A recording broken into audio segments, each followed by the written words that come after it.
On the eve of the year 2076, the line between reality and fantasy shattered as a game-like scenario took over the world. Suddenly, dangerous dungeons filled with monsters appeared everywhere, and humanity was thrown into chaos. Powerful creatures wiped out entire populations, pushing mankind to the brink of extinction. But then, as if responding to the cries of humanity, divine talents were granted to a chosen few, giving rise to hunters, people who could wield incredible abilities.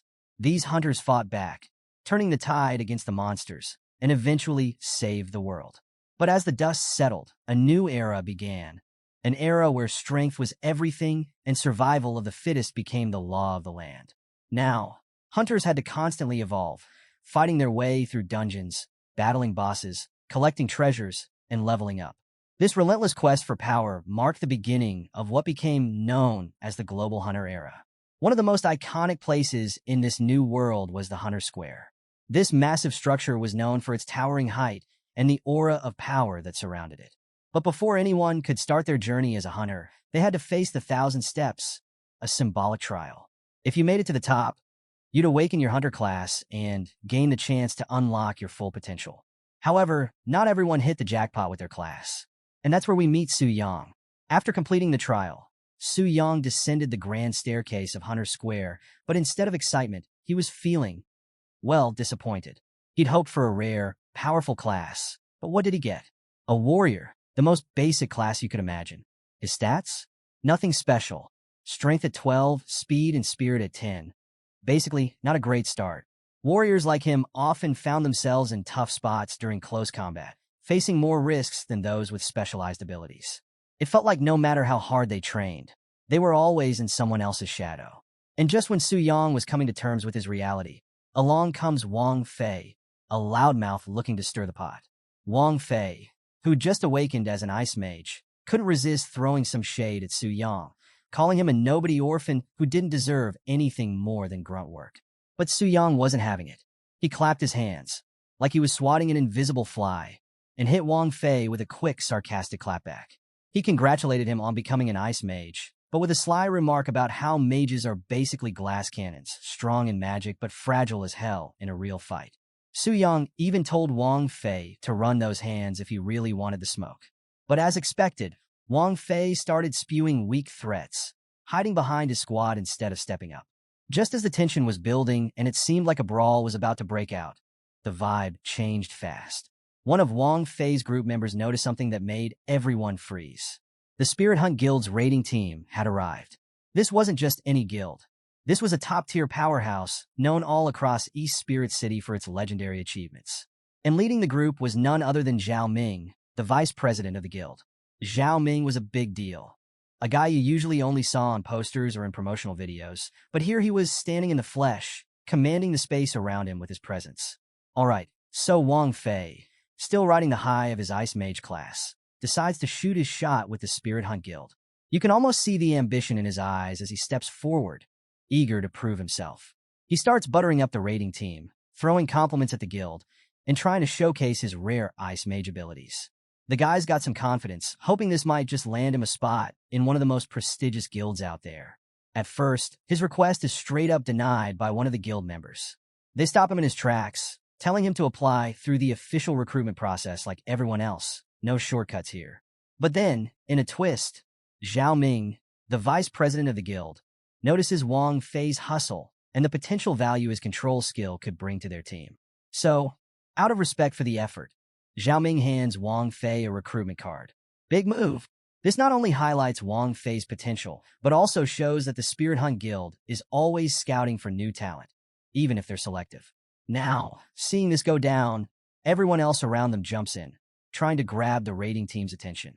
People start shouting out their professions and abilities, hoping to score a spot in the guild too. But the Spirit Hunt team isn't having it. They make it clear that they're not here for a recruitment drive. Instead, they tell everyone to stick to the official process and stop bothering them with random applications. They drop this message with the kind of no-nonsense professionalism that shuts down any further debate. But then Su Yang, feeling a bit bold, asks if they're interested in warriors like him. The response? Nothing but disdain. The team acts like he just asked the dumbest question in the world, and you can almost feel the awkward silence as they brush him off without a second thought. This was just another reminder of how low warriors rank in the eyes of these elite guilds, especially compared to rarer classes. For Su Yang, this moment felt like another blow, highlighting just how difficult his path was going to be. In a world where your future was determined by the strength and rarity of your profession, being a basic warrior was like having a permanent handicap. Even the lower-tier guilds weren't interested in his class. But then, Su Yang overhears something that catches his attention. The Spirit Hunt Guild was gearing up to raid the Black Dragon's lair today. They were using the teleportation gate inside Hunter Square to access the dungeon.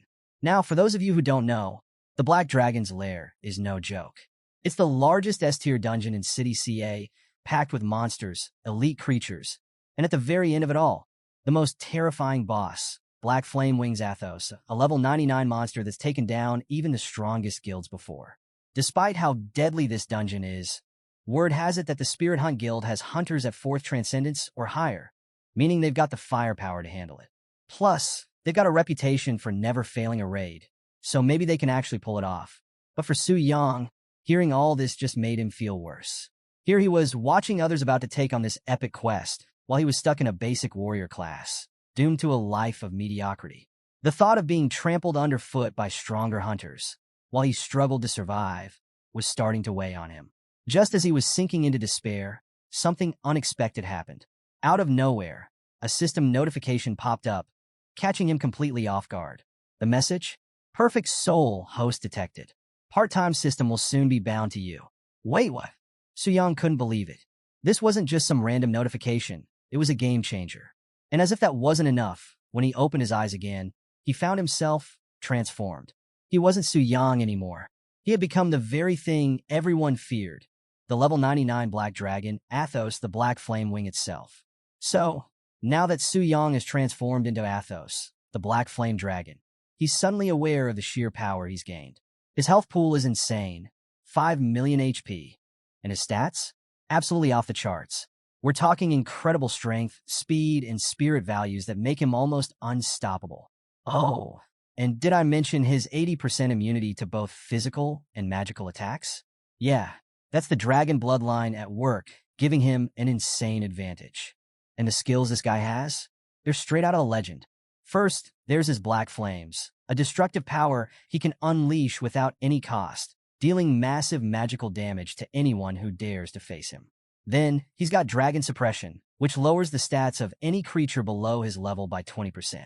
So, basically, any lower-level monsters don't stand a chance against him. But wait, it gets even better. Su Yang's got an entire arsenal of abilities that make him practically untouchable. Dragon Blast hits with 300% of his strength, which at this point is already crazy high. Then there's Dragon's Roar, a skill that stuns everything within a 300-meter radius for 5 seconds if their spirit stat is lower than his. And finally, his Dragon's Eye gives him the ability to see everything in his territory, even without a direct line of sight. Basically, Su Yang has become an unstoppable force, and the realization of his power leaves him in total shock. His new stats? 3,000 strength alone, plus all his resistances and unique skills. This power rush hits him so hard that he lets out a mighty roar, a primal scream that shakes the entire area. Even though Su Yang knows this transformation is only temporary, the feeling of controlling a level 99 dragon like Athos is exhilarating. Then, something clicks in his mind. If he can use this power to defeat other players or monsters, the experience he gains could be transferred back to his original form. This realization fills him with excitement. Even though his basic warrior class is considered weak, this opportunity could be the key to leveling up fast and completely changing his fate in a world that only respects power. But as Su Yang is processing all of this, he notices something odd. The monsters in front of him are clearly shaken. Turns out, his Dragon Roar had activated without him even realizing it, and these creatures were suffering from the aftereffects. Among them, one hooded figure stands out, trembling and begging for mercy, calling Su Yang their king. That's when it hits him. These monsters see him as their leader because he's embodying the Black Dragon. So, Su Yang decides to play the part. He looks down on them with all the arrogance of a superior being, commanding them to rise. Immediately, the hooded figure praises his immense power and even hints that once this dragon reaches maturity, it could easily crush the human world. This is a big moment for Su Yang. as he realizes the black dragon he's controlling is still just in its juvenile stage. That's wild because normally bosses in dungeons have fixed levels. But this dragon? It seems like it has the potential to grow even stronger. This revelation piques Su Yang's interest. He's definitely going to keep an eye on that. But then, Su Yang's attention is pulled in another direction. A beautiful elf is locked in a cage nearby. She's got elegant silver hair and striking crimson eyes, but right now, she's struggling under the pressure of Su Yang's dragon aura. When she notices him staring at her, she demands to be released, threatening him with retribution from the elven race. Su Yang? He's not intimidated at all. In fact, he's more fascinated. Since the merging of the game world with reality, mythical races like elves have become a thing, but they're super rare, especially ones like this who usually stay secluded in dungeon instances. This was his first time encountering one up close, and he's captivated by the chance to interact with her. But before he can engage further, the moment is interrupted by a spatial disturbance, a ripple in the air signaling that a player is about to enter the scene. The elf, sensing this, immediately assumes that her savior is arriving, and she starts taunting the dragon, believing her freedom is near. But to her surprise, the dragon, who she thought would ignore her, turns its attention back towards her. This puzzles her because typically, dragons don't even acknowledge such jibes. Su Yang, now in his powerful dragon form, had more pressing concerns than getting into a back and forth with the elf. He knew the Spirit Hunt Guild was on its way, and while they had a reputation for being unbeatable, Su Yang wasn't so sure they'd have what it takes to overcome him, not in his current formidable state. Still, he reminded himself to never underestimate an opponent. Overconfidence can lead to defeat, and Su Yang knew the Spirit Hunt Guild wouldn't be coming without a solid plan. To get a better sense of their strategy, Su Yang activated his Dragon's Eye ability, allowing him to scout the guild's movements from a distance. He quickly spotted their main assault team, led by Lei Shan, a level 99 Thunderstorm Master. Alongside him were the guild's elite members: Zhao Ming, a level 95 Storm Archer, Qin Yuan, a level 96 Healing Paladin, and Li Dan, the level 98 Holy Shield Master. All of them were marching toward his lair with one goal in mind: defeat the Black Dragon, Athos, and elevate their guild status to the 5th stage of transformation. Su Yang couldn't help but respect their boldness, but he was curious how long that confidence would last. Soon enough, the guild's advance was challenged by a swarm of magic wyverns, lesser creatures, but enough to slow down most challengers. Not the Spirit Hunt Guild, though. Lei Shan didn't even flinch. Calmly, he ordered his tanks to lead the charge while the rest of the guild used fire-based attacks to maximize their damage output. In perfect coordination, they wiped out the wyverns effortlessly, barely breaking stride. Watching from his lair, Su Yang was impressed by their skill and teamwork. The guild lived up to its reputation as a formidable force, but he knew these lesser minions weren't enough to slow them down, so it was time to raise the stakes. Su Yang summoned a dragon warrior, a massive, towering beast that sent a wave of awe and apprehension through the guild. Even Lei Shan was caught off guard by the sudden appearance of this behemoth. But the Spirit Hunt Guild wasn't going down that easily. Lei Shan quickly organized his team, and the dragon warrior, with its strength on par with the guild's elite, posed a real threat. The beast's ability to teleport short distances caught the guild off guard, almost overwhelming their DPS units. But just in time, Lei Shan activated his Divine Light Shield, a barrier that protected his team from the dragon warrior's devastating attacks. Amid the chaos, Zhao Ming took control, ordering the ranged units to retreat while the melee fighters engaged. With strategic precision, Zhao unleashed his Storm Arrow, a powerful skill that helped take down the dragon warrior and demonstrated the guild's resilience and flexibility when faced with unexpected challenges. Despite their success, Su Yang remained calm. This only proved that an elite monster like the dragon warrior could challenge the guild, but not stop them. Meanwhile, the elf, still in her cage, mocked Su Yang again for relying on minions that were easily dispatched. Little did she know, Su Yang had more up his sleeve. With a smirk, he summoned 6 more elite dragons, sending them into the fray. This sudden appearance of multiple elite dragons threw the Spirit Hunt Guild into chaos. Even their elite members were momentarily unsure of what to do. This wasn't part of any record or strategy. No one expected the Black Dragon to send units after them before they'd even reached him. It was a strange occurrence, one that had everyone on edge. But not Lei Shan. He stayed calm, confident that these were still just elite monsters, and dealing with elites was his specialty. With Lei Shan's leadership, the guild quickly reformed their ranks. He ordered his tanks to prioritize healing and maintain aggro, while the rest focused on taking down the elite dragons. Combining their sheer raw power with expert coordination, the guild once again managed to overpower the new threats. Watching from afar, Su Yang was surprised. He had expected the elite dragons to catch them off guard and push them back, but the guild handled the situation far better than he thought. They were more tenacious than he had given them credit for. But there was something else that puzzled him. Why were they so eager to challenge him? Sure, they were strong, but not strong enough to defeat him in his current form. Even with their elite members, they were barely handling the monsters he sent their way. Unless they had some hidden trump card, something they hadn't revealed yet. As Su Yang watched the Spirit Hunt Guild, he was deep in thought, only to suddenly notice something unexpected. The guild had changed direction. They were just steps away from confronting him, but now they were heading somewhere else. This definitely wasn't part of the usual raid strategy, and it set off alarms in Su Yang's mind. Curious about what they were up to, he activated his dragon vision to get a better look at their destination. That's when he spotted it. The Dragon Slayer's tomb. Inside, there was something glowing, an item that immediately caught Su Yang's attention. It was the Dragon Slayer's heart, a quest item capable of negating dragon talents. The moment he realized what this meant, a surge of rage overwhelmed him. If the guild got their hands on that heart, they'd be able to ignore his dragon talents, rendering his powers useless.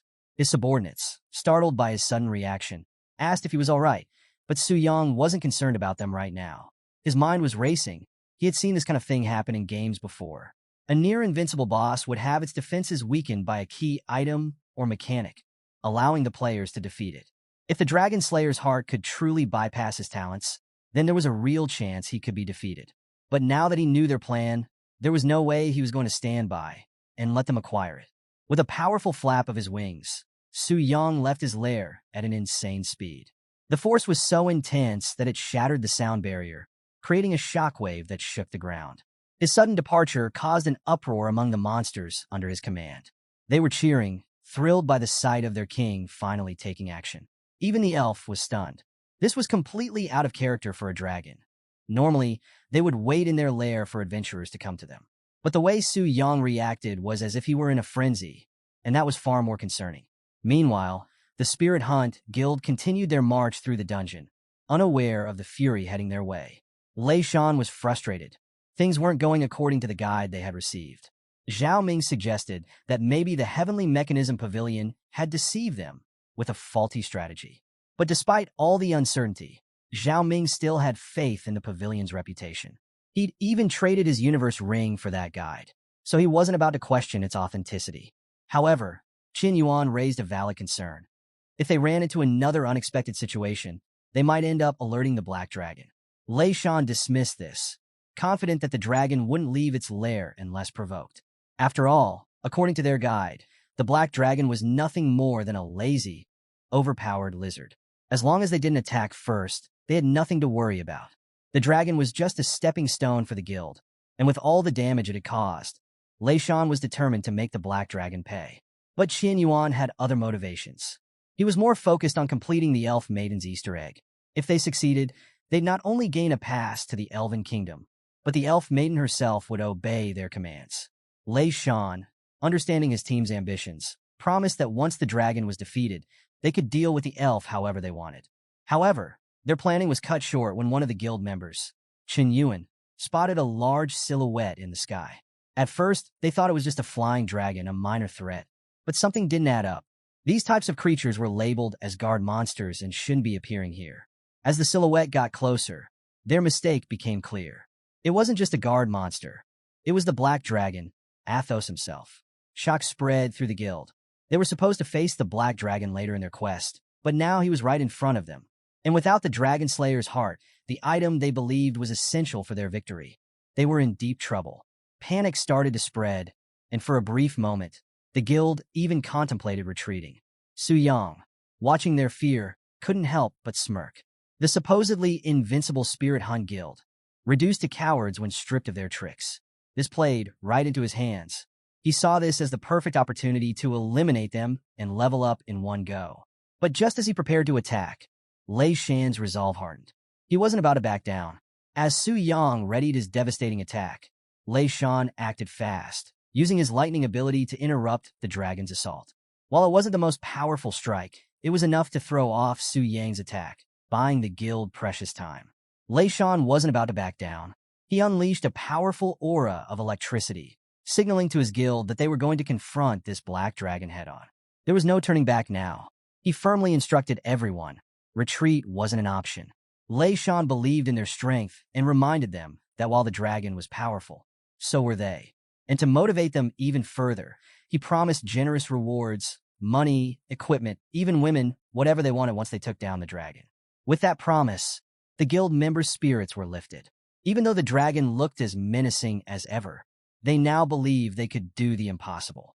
Meanwhile, Su Yang couldn't help but feel a thrill of excitement. He was eager to see what this renowned guild had in store for him.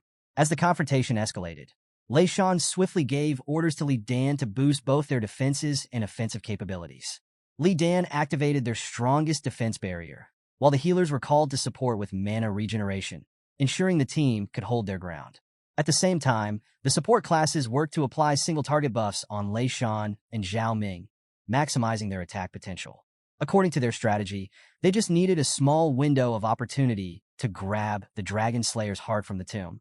If they could create even the tiniest opening, there was still hope for them to defeat the dragon. But just as they were getting ready to execute their plan, Su Yang made his move. With a single powerful crash of his tail, he smashed down on the guild, causing chaos and destruction. He wasn't going to give them any time to breathe. But to his surprise, as the dust and debris settled, a flash of light and magic attacks came flying at him. The guild was still alive. It turned out that Li Dan had managed to activate a triple holy light barrier at the last second, protecting the guild from what could have been a deadly blow. It was unexpected. Bosses typically didn't attack first like this, so the guild had been caught off guard. But knowing that bosses could only use one skill at a time, Lei Shan and his team knew this was their chance to strike back. Qian Yuan quickly invoked a divine blessing, enhancing the power of their holy light skills. The other guild members followed suit, applying buffs to Lei Shan and Zhao Ming, boosting their power to the max.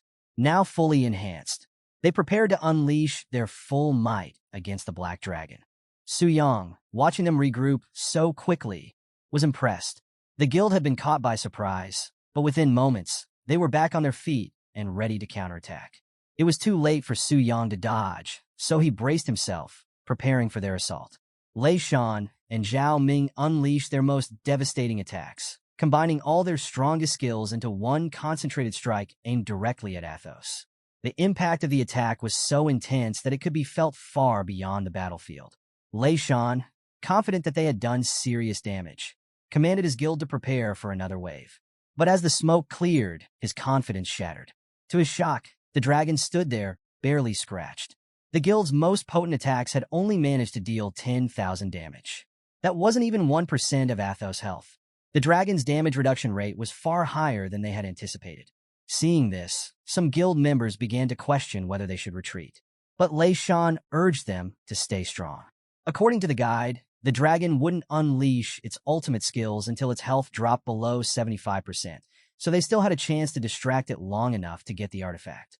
They continued to fight, hoping for that small chance. But Su Yang was growing impatient. Their tenacity was starting to feel like a swarm of mosquitoes, annoying but ultimately ineffective. Their attacks couldn't touch him, yet they still clung to hope. But Su Yang was done entertaining them. It was time to end this. With a deafening dragon roar, Su Yang unleashed a blast so powerful that the very ground beneath him crumbled.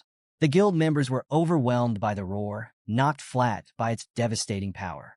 As the dust settled, only Athos remained, standing tall and proud. The Spirit Hunt Guild, even with all its elite power, had fallen before him. It was clear now, even an A-level guild was no match for him. In the aftermath of Athos's devastating dragon roar, Lei Shan struggled to stay conscious. He couldn't believe it. This was not how things were supposed to go. The guide had let them down again, filling them with false hope and strategies that didn't account for the sheer power of this dragon. Despite everything, Lei Shan's spirit remained unbroken. He urged his guild members to regroup and launch another attack, clinging to the belief that Athos would be vulnerable after unleashing such a powerful skill. But as he surveyed the battlefield, Lei Shan's heart sank. His guild members, the best fighters he had, were already incapacitated, scattered across the ground. Even the strongest among them had been overwhelmed by the dragon's formidable power. What crushed his spirit completely was realizing that the dragon they thought would be paralyzed after its attack was, in fact, far from immobilized. Contrary to the guide's information, Athos was on the move, preparing to strike again. Without warning, Athos unleashed a dragon's breath, a skill even more destructive than anything the guild had faced. The sheer force and intensity of the flames obliterated what little remained of their defenses. All Lei Shan could do was curse the damned dragon, vowing to return the favor 100 times over. As the last of the guild members fell, a system interface popped up for Su Yang. It announced that the intruders had been completely eliminated, and now it was time for the distribution of experience. To Su Yang's surprise, the amount of XP was overwhelming. But then again, he had just wiped out a guild full of high-level players, many ranging from level 80 to 99. The XP was flowing in fast, and Su Yang's level skyrocketed from level 1 to level 20, instantly reaching the level cap of his first transformation. But that wasn't all. He'd gained so much XP that even after hitting the level cap, his experience overflowed, though 40% was lost due to the cap limit. He still had 430,000 XP stored up, plenty to fuel his next transformation. The realization was thrilling. After his job change, he could potentially shoot all the way up to level 40 of the second transformation in no time. Su Yang couldn't help but feel a surge of excitement. This was beyond anything he'd expected. On top of that, he had accumulated 200 unallocated attribute points, ready to use when he returned to his original form. But before he could even think about that, Su Yang's attention shifted to the battlefield, which was now littered with shimmering lights. A clear sign of equipment drops from the high-level players he had just defeated. Eager to see what he'd earned, Su Yang began collecting the loot, expecting to find some gold-tier gear at best. But to his astonishment, among the items were even higher rarity treasures. There was a diamond-tier longbow, cloud flow boots, a platinum-tier staff, and a flame greatsword. These items exceeded his expectations, especially the longbow, which he immediately recognized as belonging to Zhao Ming, the vice president of the Spirit Hunt Guild. Su Yang couldn't help but chuckle at the thought of Zhao Ming's reaction to losing such a prized item. Although Su Yang was a warrior and couldn't use the longbow or staff, he knew their value on the black market would bring in a substantial profit. Along with the weapons and armor, he found potions and premium skill scrolls, all capable of boosting his abilities. But what really caught his eye was a broken boundless gem. This exceptional item was a game changer. It had the ability to remove level restrictions from equipment, which meant Su Yang could wield gear like the platinum-tier flame greatsword, even though it normally required a minimum level of 79. This weapon wasn't just a perfect match for his warrior class. It also came with incredible attributes, including a flame enchantment that would add fire damage to his attacks and the ability to summon a flame giant, though it had a one-day cooldown. The greatsword was insanely powerful, and Su Yang couldn't wait to use it. Just as he was admiring his loot, the system notified him that he could now return to his original form. Without hesitation, Su Yang triggered the transformation. Light enveloped his massive dragon form, and in the next moment, he found himself back in his human body. To his surprise, he wasn't just back in his old location. The system had conveniently returned him to his house. But none of that mattered as much to Su Yang as one thing. He was now level 20. What had just happened was no dream. It was real. Without wasting any time, Su Yang went ahead and allocated his newly earned attribute points. He put 100 points into strength and 50 points each into speed and spirit. Now, typically, warriors don't bother investing in spirit, but Su Yang wasn't just any regular warrior anymore. With the system advantage, he wasn't bound by the usual path. Plus, he'd obtained scrolls that required a certain amount of spirit to use. But just as he confirmed the distribution of his points, something unexpected happened. An overwhelming aura erupted from his body, as if the very essence of his being had been supercharged. The power radiating from him was so intense that it sent a shockwave through the room, knocking over items and leaving everything in disarray. The experience served as a stark reminder of the raw power he now commanded, and Su Yang mentally noted to be more careful in the future. He didn't want to lose control again. Now that his stats were sorted, Su Yang's next priority was heading to the temple to complete his job change. But when he checked the time, he realized it was already too late to go today. With no other choice, he decided to rest for now and head to the temple tomorrow. The thought of starting the transfer quest filled him with excitement. He couldn't wait to see how his job change would take him to the next level. Meanwhile, Back at the Spirit Hunt Guild headquarters, the early return of their leader, Lei Shan, sent a wave of shock through the guild members. They knew his early arrival meant one of two things. Either they had swiftly vanquished the Black Dragon, or they had suffered a crushing defeat. It didn't take long for the truth to become clear. Lei Shan's diminished state told the whole story. His level had dropped from 99 to 90, something no one had ever witnessed before. The guild, which had always prided itself on being invincible, was in disbelief. They had relied on their strategies and the guide from the Heavenly Mechanism Pavilion, certain that defeat was impossible. But this defeat only fueled Lei Shan's rage. He commanded his men never to mention that backstabbing pavilion in front of him again. He had traded his universe ring for that strategy, and all it had done was lead them to ruin. The defeat had hit his men hard too. Zhao Ming, the vice president, had dropped to level 86 and lost his diamond tier weapon, which took a heavy toll on him. Even Xin Yuan, the guild's priest, was in a full-blown tantrum.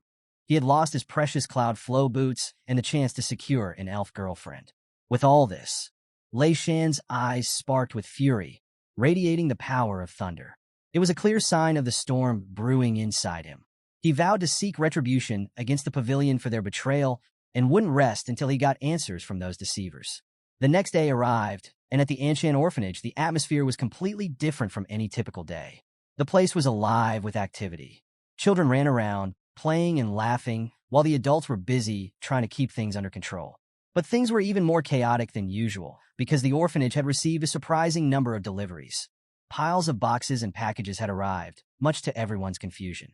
The elderly caretaker, who oversaw the orphanage, was particularly puzzled. He wondered if there had been some sort of mistake. How could all these goods be meant for them? He even asked the delivery staff if they were at the wrong place. But they reassured him they were in the right location. They showed him the paperwork, which clearly stated that all the deliveries were addressed to the Anshan orphanage, and the person who had sent them was none other than Su Yang. This revelation left the old man shocked. He knew Su Yang very well. He knew Su Yang didn't have much money, so how could he afford to send so many supplies to the orphanage? The caretaker couldn't wrap his head around it. As he stood there lost in thought, something caught his attention. A little girl was playing dangerously close to a stack of crates. His parental instincts kicked in, and his heart dropped when he saw the crates start to tip over, ready to fall on the girl. The caretaker tried to rush over, but he was too old to get there in time. All he could do was shout out, hoping someone could reach her before it was too late. Just as the crates were about to fall, a figure rushed in with remarkable speed. An arm shot out, catching and stabilizing the crates in the nick of time, preventing them from crashing down on the little girl. The rescuer? None other than Su Yang, the same person who had sent all the deliveries. He had arrived just in time to save the day. As soon as the kids recognized him, they rushed toward him, all smiles and excitement. It was clear Su Yang was well loved at the orphanage, and seeing the kids so lively brought him a sense of peace.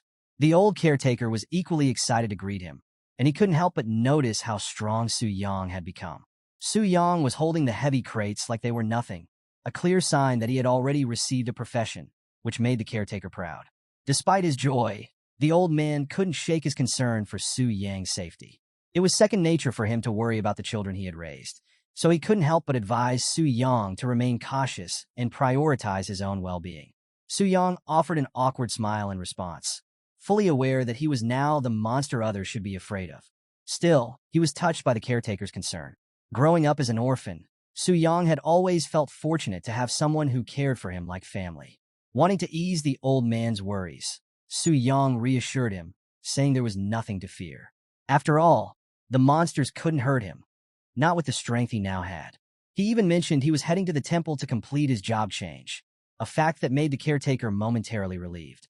But as Su Yang walked away, the caretaker was left puzzled. Su Yang's mention of monsters and his rapid progression in power, especially since he had only awakened the day before, left the old man with more questions than answers. Shortly after leaving the orphanage, Su Yang made his way to the profession change hall. Upon arrival, he found himself caught up in the whirlwind of rumors circulating the area. The hot topic of the day? The Spirit Hunt Guild had been completely decimated, and it all traced back to a problem with the Heavenly Mechanism Pavilion's branch. Their guide had failed the guild in the worst way possible. Word had it that, in their quest for revenge, the Spirit Hunt Guild had confronted the Heavenly Mechanism Pavilion, sparking a scandal that was now casting a dark shadow over the pavilion's reputation. The Heavenly Mechanism Pavilion, known for its precise and highly respected raid strategies, was now under scrutiny for a mistake that seemed totally out of character for such a prestigious organization. As Su Yang moved through the crowd, absorbing the gossip, he pieced together the key details. The Heavenly Mechanism Pavilion wasn't just any raid group. It was a top-tier organization full of fifth-tier experts. If there really was a flaw in their strategy, it was only a matter of time before they tried to rectify it by coming after him. But instead of feeling worried, Su Yang found himself smiling. The thought of going up against the Heavenly Mechanism Pavilion didn't intimidate him at all. It actually excited him. He imagined the high-quality equipment he could snatch from them after their inevitable confrontation. However, his thoughts were abruptly interrupted by none other than the guy who couldn't mind his own business, Wang Fei. And as usual, he had his group of nobodies with him. Wang Fei, with his trademark arrogance, wasted no time in throwing shade. He mocked Su Yang for still coming to the temple, claiming that Su Yang's profession was nothing but trash. Before Su Yang could respond, Wang Fei cut him off, making it clear that his question was rhetorical. He knew why Su Yang kept coming here, because no guild wanted him. According to Wang Fei, Su Yang had to come every day, hoping for a change in luck, and Wang Fei found that hilarious. But all jokes aside, Wang Fei said it was a good time to finish what they started the other day. He smugly reminded Su Yang that he had let him off the hook because of guild business, but now that his schedule was free, and with his points allocated and new skills learned, he was ready to teach Su Yang a lesson. Wang Fei was itching to demonstrate his new abilities, and it looked like Su Yang was his chosen target. Alright, so things are heating up for Wang Fei. Just as he was about to make his move, Su Yang decides he's not going to wait around. Before Wang could even react, Su Yang strikes first. He throws a punch so powerful that Wang's face ends up catching his fists. The hit was insane. Wang Fei practically becomes a human pinball, bouncing around, and before anyone could blink, his HP drops to 5%. Yup, Su Yang almost killed him with one blow. This wasn't just a fight, it was a message. Su Yang made it loud and clear to Wang Fei's little crew. Mess with him, and you're going to get a taste of these hands, just like Wang did. And you know what? They weren't about to test him on that. So, they scooped up Wang Fei and beat a hasty retreat, not looking back. But as they disappeared from view, Su Yang hears something from behind, applause. He turns around, and who does he see? A woman in black. Now, her outfit might kind of look like a nun's, but the thigh-high slit in her dress? Yeah, she's definitely not a nun. Turns out she's a transition guide from the temple, a key staff member from the Hall of Change, and she's impressed with Su Yang's skills. She asks if she can help him, and Su Yang, being on top of things, says he's ready for a profession transition. Lucky for him, this guide is exactly who he needs. As they walk together, she can't help but notice something interesting. Su Yang looks like he's new to the world of hunters. He has that vibe. But what she saw earlier, the strength and speed he showed, that was no rookie move. She starts to wonder if maybe he's a level 20 professional, a rank usually reserved for the second-gen kids of powerful families. This guy is definitely not what she expected, but her curiosity has to wait because they've arrived at their destination, the transition god statue. This thing is massive, carved from marble, and radiating with a kind of magic that can evaluate your profession and level. The statue assigns transition tasks based on this, and completing one is the only way to advance as a hunter. Now, these transition tasks? They're no joke. They come in 4 levels of difficulty, each testing your strength and skill. The guide suggests Su Yang try a 3-star task, but Su Yang, being Su Yang, wonders why he shouldn't go for a 4-star. She explains that the 4-star challenges are on a whole other level. Fail one, and you're stuck, unable to transition for life. Not a decision to take lightly. Understanding the risk, Su Yang steps up to the statue. He extends his arm, and a flash of lightning fills the room. The statue is evaluating him. Once it confirms his eligibility, a series of tasks pop up, each more difficult than the last, each with its own rewards. The 1-star task? Easy. Just defeat 10 level 20 sharp-toothed boars, and in return, he could become either a charge warrior or a defense warrior. Simple enough. 2-star? Slightly tougher, but now with the reward of a common grade, 1st-tier warrior skill book. 3-star? Even more intense, but it comes with a superior grade skill book that would make Su Yang even stronger. Then we get to the 4-star task, which is where things start to get real. This one would test him like nothing else, but if he succeeds, Su Yang could become a bloodthirsty warlord. And the reward? A fine grade, 1st-tier warrior skill book. But here's the twist. As Su Yang's looking through these options, something catches his eye. There's a task beyond the 4-star challenge, a 5-star transition task. And this one? It's different. Dark. The background color is ominous, standing out from the rest. So, Su Yang takes a closer look at the 5-star task, and let me tell you, this thing is on a whole different level. The challenge? He has to venture deep into the dangerous Cold Moon Forest, where he needs to take down 100 level 20 ordinary gray wolves, 10 elite savage wolves, and 1 level 20 boss gray wolf. And to make it even crazier, he's not allowed to use any equipment or items he got as gifts or through trades. Yeah, this is beyond overkill. But here's the kicker. The rewards totally justify the insane challenge. If Su Yang pulls this off, he gets a special transition to the path of a demon warrior, plus 100 extra points to his spirit attribute, an epic grade first-tier demon warrior skill, and some exclusive temple benefits. Naturally, this info completely shocks Su Yang, especially since he was originally told the highest challenge available was the 4-star task.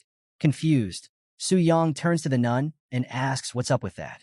She quickly apologizes and explains that the 5-star task wasn't mentioned because, well, it's just that difficult. No one in the entire Hua Kingdom has even attempted this task for years. In fact, both the temple and the country advise people not to go for it. They don't want potential high-level professionals stuck at level 20 forever because they bit off more than they could chew. Su Yang gets the logic behind their advice. This 5-star task isn't just a challenge, it's a life-altering decision. It's asking him to take down a boss-level monster without any outside help or special equipment. The difficulty is so extreme, it's no wonder most people steer clear of it. But even with all that, Su Yang can't help but be tempted. The thought of gaining 100 spirit points, becoming a demon warrior, and unlocking these mysterious temple privileges really has him hooked. And just like that, Su Yang's mind is made up. He's going for the 5-star task. The nun, though? She's doing everything she can to talk him out of it. She really wants him to take the 3-star task instead, but Su Yang? No, he's already decided. He thanks her for the advice, which makes her smile, until the system chimes in, confirming that Su Yang has officially accepted the 5-star challenge. Her shock? Priceless. She can't believe what she's hearing. She even asks him straight up, "Why would you do that?" And Su Yang, as cool as ever, just says, "It felt right." That's it. He's going purely off his instincts. The nun is thinking, what the? But before she can say anything else, Su Yang reassures her that there's nothing to worry about. He's confident he's going to complete the task, no question. He even tells her to get the temple ready because he's curious about those privileges. Then, like a total Chad, he just walks away, disappearing from sight, leaving the nun standing there completely stunned. After a moment, she snaps out of it, panicking, and orders one of her co-workers to inform the high priest that someone actually dared to take on the 5-star task. Fast forward to Su Yang arriving at the transmission center. The place is packed with hunters, but not by choice. Turns out, an unexpected energy fluctuation has disrupted the portal, leaving everyone stuck in place. It's a rare inconvenience, and it's caught everyone off guard, including Su Yang. But unlike the others, Su Yang's not too bothered by it. He's not in any rush to get to the Cold Moon Forest, so he decides to use the delay to plan out his trip more carefully. Not everyone's as chill about it, though. One person who's especially frustrated by the delay is a city girl named Su Yin.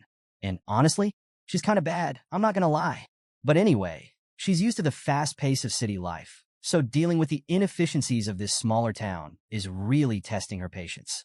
To make matters worse, she's getting all the wrong attention from the local men, so she warns her sister, Gu Xiaoqian, to stay close and avoid getting separated in the crowd. As Su Yin and her sister, Gu Xiaoqian, stood waiting, something caught Gu Xiaoqian's eye, a familiar figure in the crowd. It was Su Yang, standing calmly in line for the portal, and for some reason, just seeing him there brought a blush to her cheeks. Her heart warmed unexpectedly at the sight. But of course, Su Yin noticed her sister's reaction immediately. Curious, she asked what was up with the sudden interest, which totally flustered Gu Xiaoqian. Trying to downplay it, Gu Xiaoqian explained that Su Yang was just a classmate who had changed professions recently. Nothing more, nothing less. Still, Su Yin found it strange. Why would Su Yang, a supposed novice, be lining up for a portal to the Cold Moon Jungle? That place is no joke. It's a death trap for beginners. Concerned that Su Yang might be rushing into danger without being properly prepared, Gu Xiaoqian felt the urge to warn him.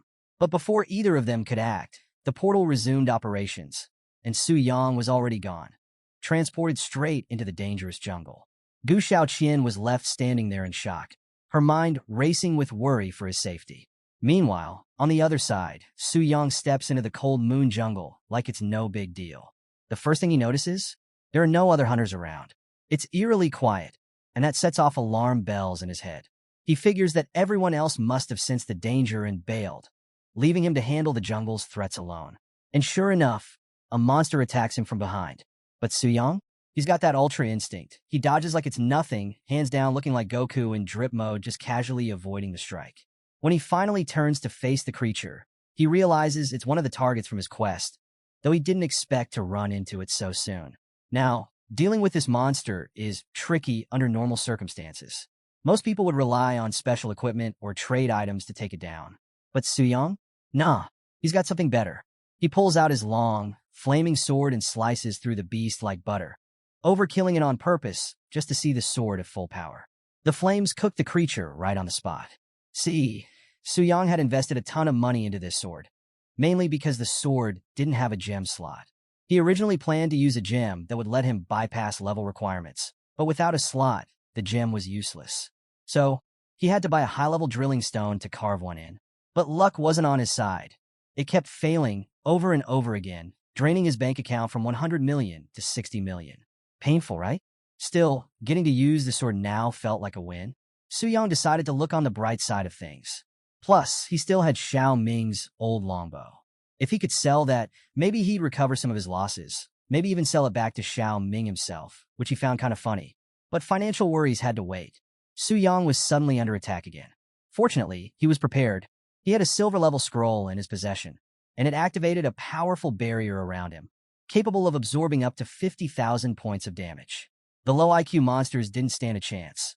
They kept attacking the barrier over and over, clueless about what they were really up against.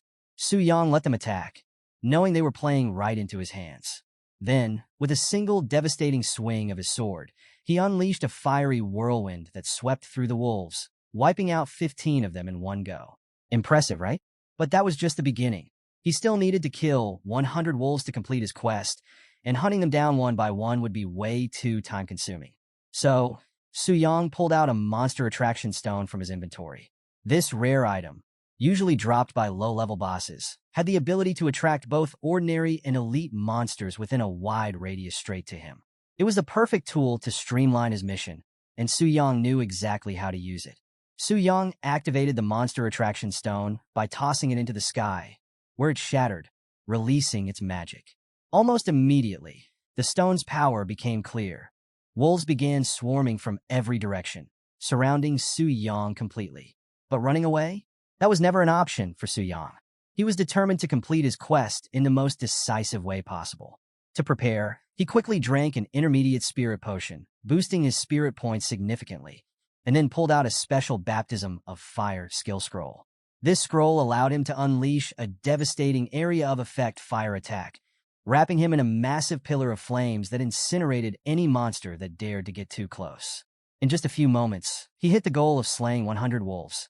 But, thanks to the insane power of the attraction stone, it seemed like he had lured every monster in the forest. Was Su Yang worried? Not at all. He had plenty of scrolls left, so he could easily keep dealing with the monsters swarming him. Meanwhile, in a remote part of the cold moon jungle, a group of hunters was moving through the eerily silent forest. Normally, they'd be fending off creatures left and right, but today, nothing. They had walked 2 kilometers without encountering a single monster, which had them on edge. Something was definitely off. One of the hunters even mentioned seeing a monster run away from them, which is unheard of in this forest. Monsters here are always aggressive, never scared. The group's most experienced hunter quickly pieced it together. Someone had used a monster attraction stone, drawing every creature in the forest to a single point. This tactic? Shameless. It was clear someone wanted all the kills and rewards for themselves, leaving other hunters empty-handed. Determined to confront this selfish hunter, the group picked up the pace, ready to teach this guy a lesson he'd never forget. But just as they were getting closer, a massive surge of power erupted from the direction they were headed. The attack was so strong it reached the skies, and the shockwave? Impossible to ignore. They felt it from a distance. The group cursed. This kind of magic fluctuation could only come from a high-level mage, likely a third-tier magician. Realizing they were way out of their league, they decided to abandon the idea of a confrontation. Whoever this guy was, he was clearly more powerful than they expected, and they'd be better off focusing on something else. Meanwhile, back at the heart of the jungle, Su Yang stood in the aftermath of his fiery assault. The area that had once been overrun by wolves was now empty. Not a single monster or corpse remained. The landscape around him was scorched, with no vegetation in sight for miles. The destruction was immense, and Su Yang knew he had now completed 2/3 of his 5-star task. All that was left was the final boss. A grin spread across Su Yang's face. Despite using several scrolls to get this far, the challenge had been way easier than he'd expected, especially considering how the nun at the temple had freaked out when he accepted the task. Now, with the boss battle ahead, Su Yang couldn't help but feel excited. Maybe this final challenge would finally give him the thrill he'd been looking for. Su Yang headed toward the Cold Moon Cave, the lair of the fearsome Blue Wolf King. This boss was no joke. It usually took a team of at least 3 hunters, all over level 20, to bring it down. But as Su Yang approached, he wasn't the only one with his sights set on the Wolf King. Nearby, a group of 3 hunters was peeking around the corner, also preparing for the fight. They were a well-rounded team. Zhang, the mage, Li San, the tank, and Zhao Wu, the archer. Each of them played a critical role in the upcoming battle, and they were confident, especially Li San, who had just been given a primary strength concoction by Zhang, allowing him to hold out longer in the fight. Zhao Wu, however, wasn't feeling as confident. He had only just changed professions and hadn't even tested his new skills yet, leaving him unsure of his own strength. But Zhang, motivated by the promise of the Wolf King's core, wasn't having it. The core had a 100% chance of dropping a crystal that could be forged into a silver-level staff, a weapon strong enough to carry Zhang all the way to level 40. So, Zhang did everything he could to pump up Zhao Wu, encouraging him to set aside his doubts and focus on the potential rewards. After all, if they could pull this off, their victory would be huge. Just as Zhang was hyping up the group, getting them ready to ambush the Wolf King, Zhao Wu suddenly signaled him to stop. He had spotted something unexpected, a figure approaching the cave. All eyes locked on this mysterious person, and to their surprise, it was Su Yang, confidently walking straight toward the boss's lair. The group instantly panicked, thinking this kid was about to steal their kill. But as they looked closer, they noticed something strange. This guy was young, way too young to be tackling a boss like the Wolf King, and on top of that, he wasn't even wearing any armor. To them, this screamed newbie. Li San, the tank, suggested they warn him, maybe tell him he's biting off more than he can chew. But Zhang? No, he wasn't about to help. He smacked Li San's arm, dismissing the idea as stupid. In his mind, this was the perfect opportunity. Why not let the kid be their free bait? Zhang figured Su Yang would get crushed by the boss's first wave of attacks, leaving them to swoop in, clean up, and take all the rewards. Li San couldn't help but admire Zhang's cunning plan, and they all agreed to wait it out. Unfortunately for them, things didn't go as planned. Suddenly, the ground beneath their feet began to tremble, a powerful quake shaking the area. The cause? Su Yang. His earlier massacre of the wolves had enraged the Wolf King, and now the boss's power surged by 30%. The trio was clueless about why the boss was so mad. Zhang, of course, blamed Su Yang for messing up their plan and ruining everything. Zhang wasn't about to let this go. He leapt out of hiding, yelling at his crew to move fast before the boss fled, convinced the kid would get folded in seconds. But just as he rushed forward, a fierce gust of wind slammed into his face, pulling back his hood and forcing him to stop dead in his tracks. And what did he see? The sight left him speechless. His crew? Same wide-eyed, jaw-dropping reaction. Su Yang, the newbie they thought would be easy bait, had completely flipped the script. With one clean hit, he obliterated the Wolf King. It wasn't even a fight. Su Yang took down the boss like it was nothing. Light work, no struggle, no reaction. The trio realized in that moment. Never judge a book by its cover. This kid was a monster. Meanwhile, Su Yang remained as calm as ever, like the whole thing was just another day at the office. The 5-star quest that was supposed to be insanely difficult? Child's play. After defeating the Wolf King, Su Yang sifted through the loot, hopeful for some valuable rewards. But to his disappointment, the drops were mediocre at best. The items weren't even close to what he was hoping for. Among the loot, the Wolf King's crystal core stood out, but not in a good way. It was practically worthless to him. Still, his quest was complete, so at least he had that going for him. Su Yang decided it was time to head back to the transfer hall, but before he could leave, Zhang overheard his dismissive comments about the crystal core. Seeing a chance, Zhang swallowed his pride and tried his luck. He asked Su Yang if he'd be so kind as to give him the core. But little did Zhang know, Su Yang had heard every word of their earlier conversation. The disrespect, the plan to use him as bait, all of it. So, instead of handing over the core, Su Yang confronted Zhang about his selfish, trashy behavior. Now that things didn't go Zhang's way, he had the nerve to try and play nice? Yeah, Su Yang wasn't having it. Without a second thought, Su Yang shattered the core right in front of Zhang's face, making it crystal clear that he wasn't someone to be stepped on. He dared Zhang to come at him if he wanted a fight. He was more than ready to give him some smoke. But Zhang? Nah. Even though he was humiliated, he didn't do a thing. He just stood there, defeated, and let Su Yang walk away like a boss.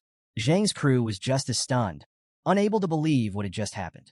They wished it was all just a bad dream, because who would believe that some rookie kid could kill the Wolf King with one hit? It was unreal. A few moments later, Su Yang successfully returned to Hunter Square, where he was greeted by the same nun from earlier. At first, she assumed he had come back with more questions, but Su Yang wasted no time setting the record straight. He had completed his 5-star task and was ready for his job transfer. The look on her face? Pure shock.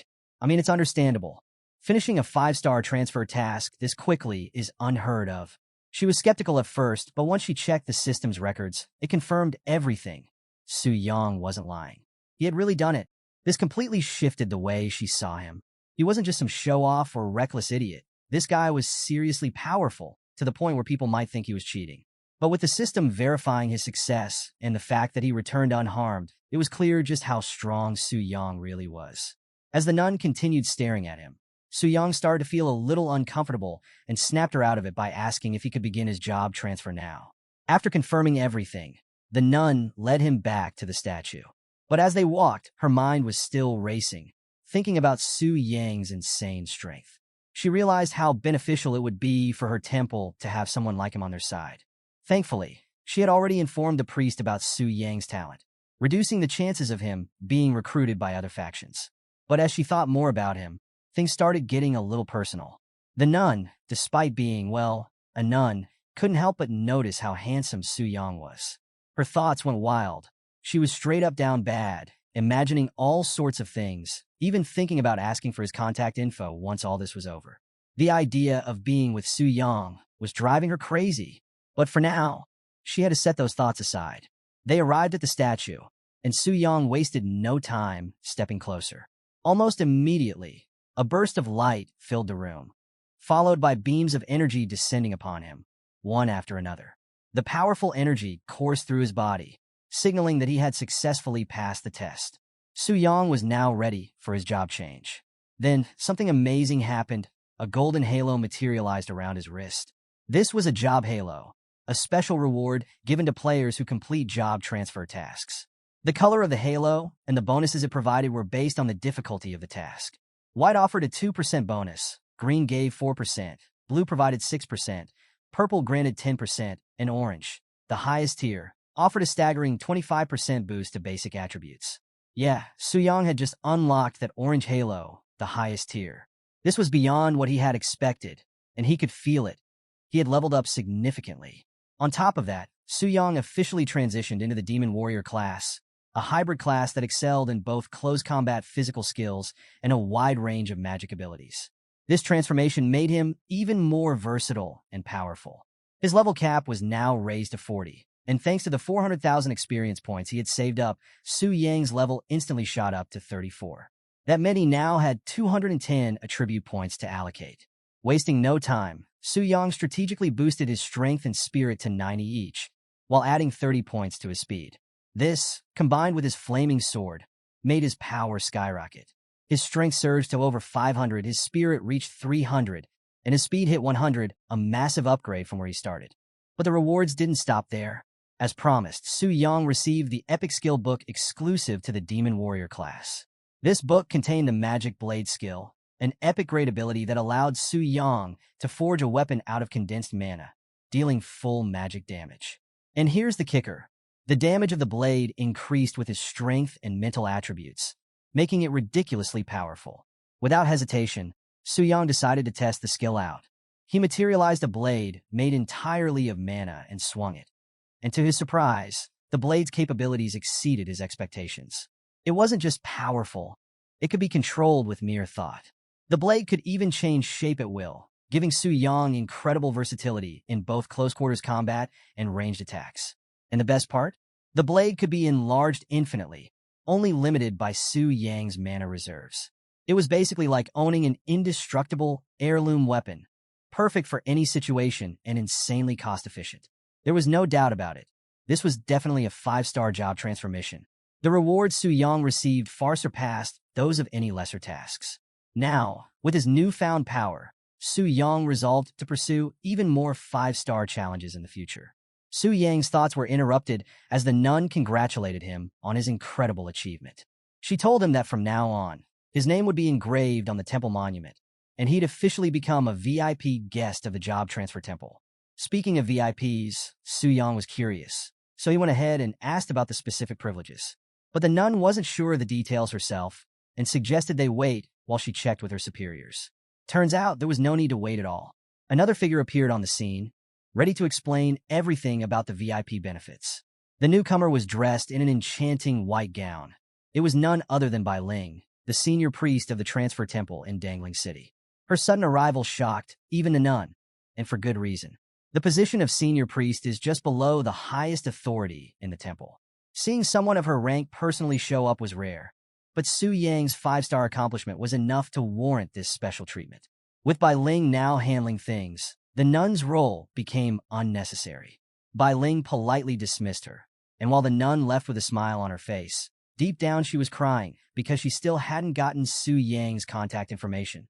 Now that the formalities were settled, Bai Ling approached Su Yang and extended her hand for a handshake. At first, Su Yang was a little puzzled by the gesture, hesitating for a moment.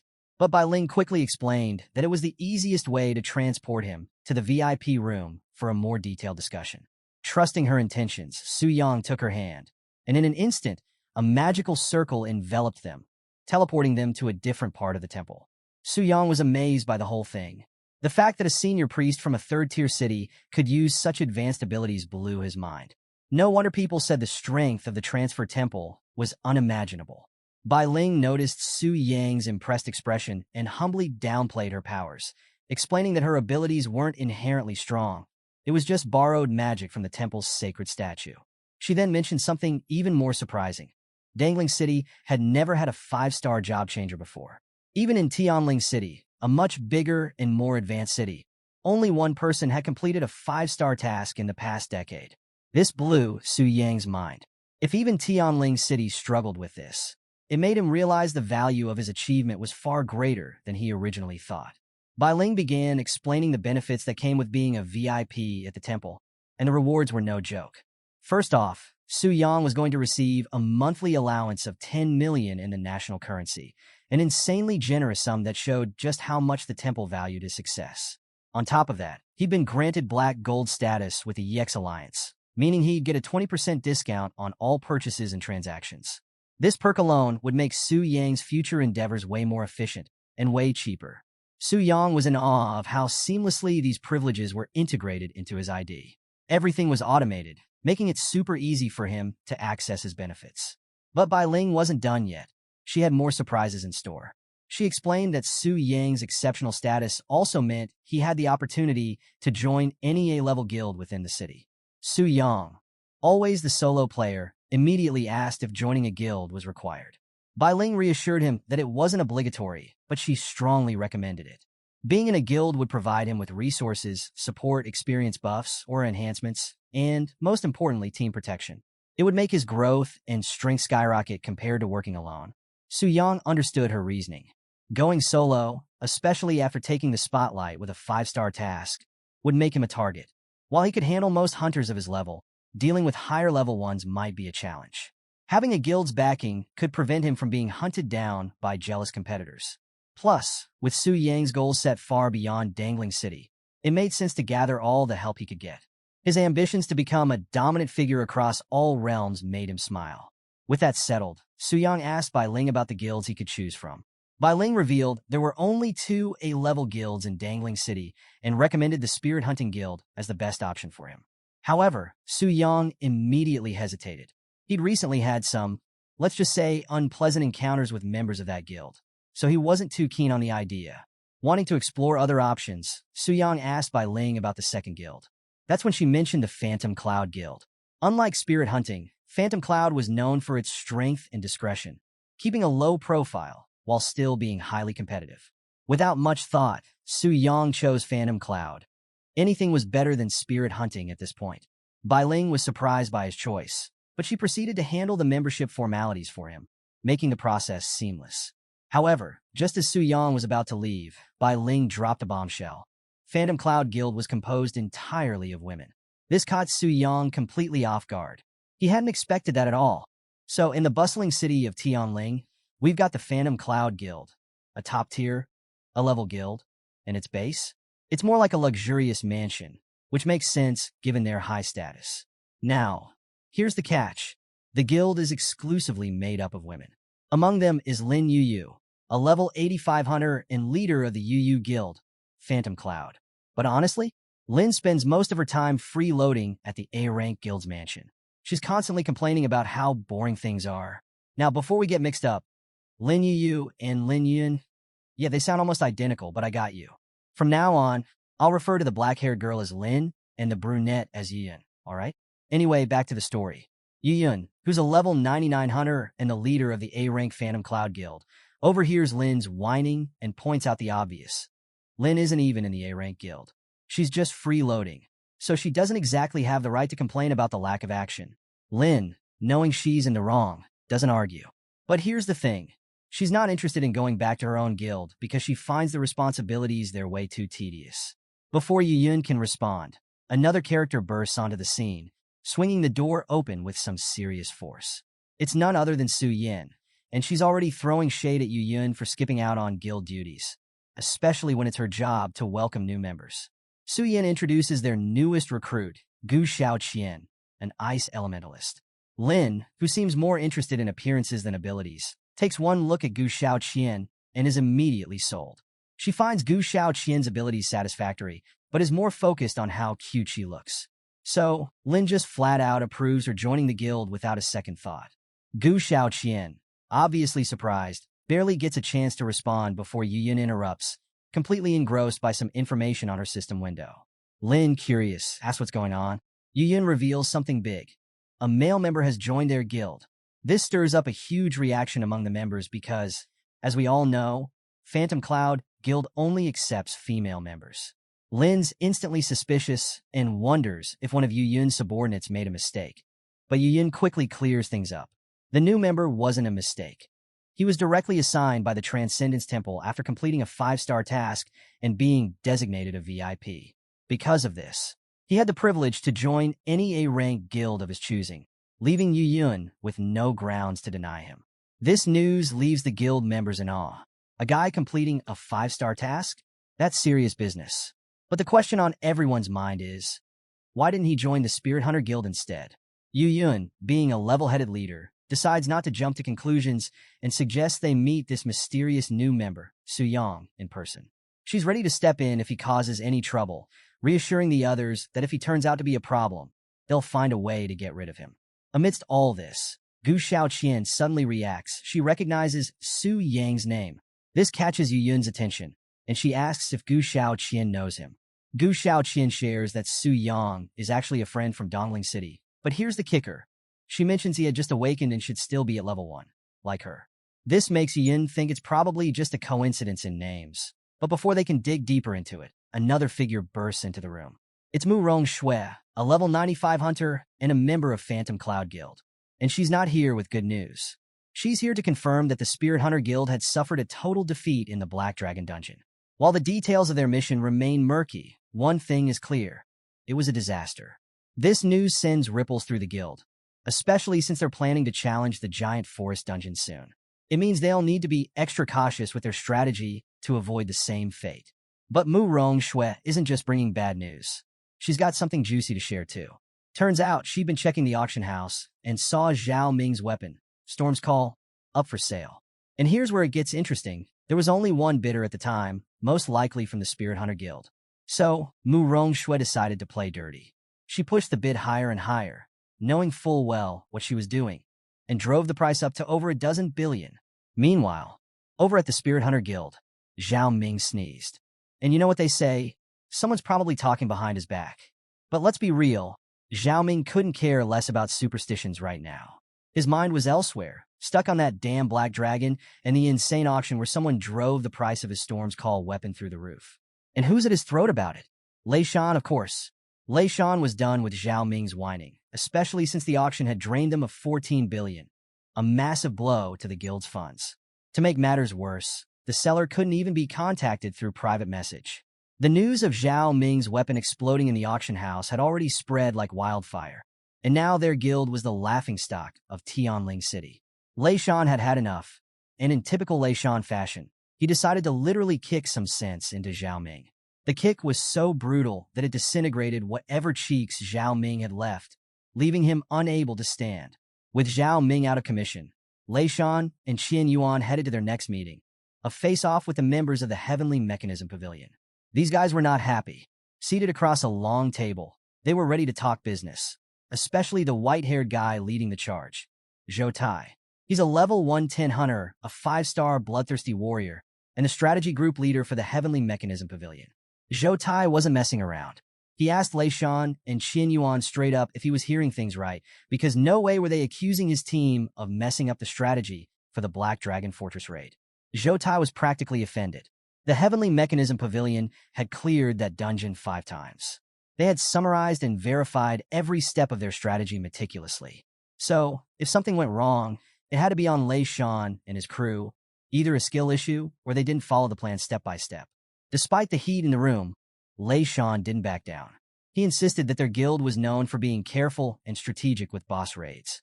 They were once an undefeated guild, after all. Lei Shan assured Zhou Tai that they followed the strategy from start to finish. But here's the kicker. The Black Dragon's behavior was totally off.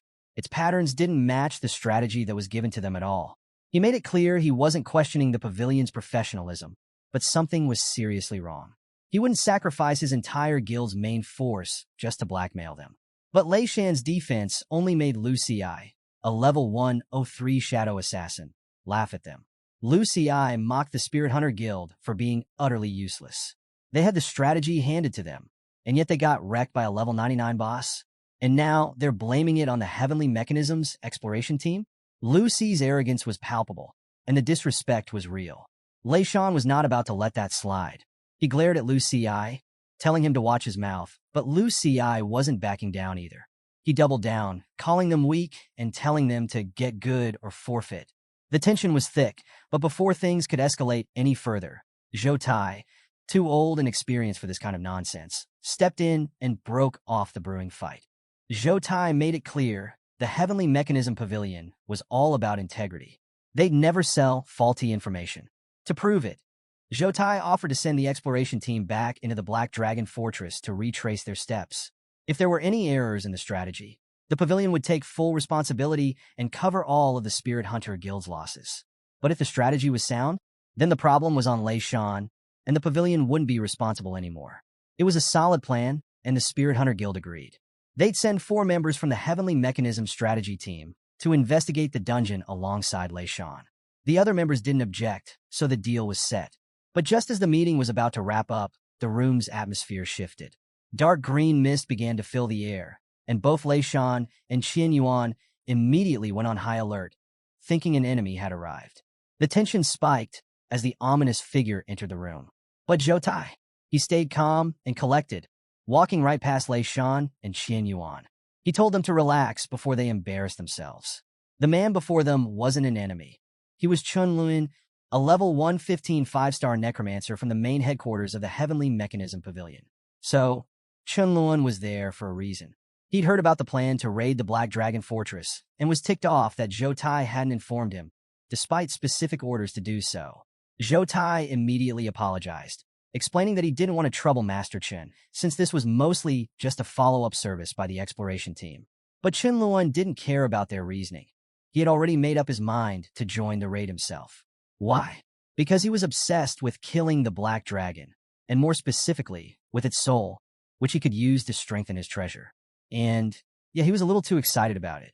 Chun Luan stuck his tongue out like some kind of pervert, causing everyone in the room to cringe at his bizarre behavior.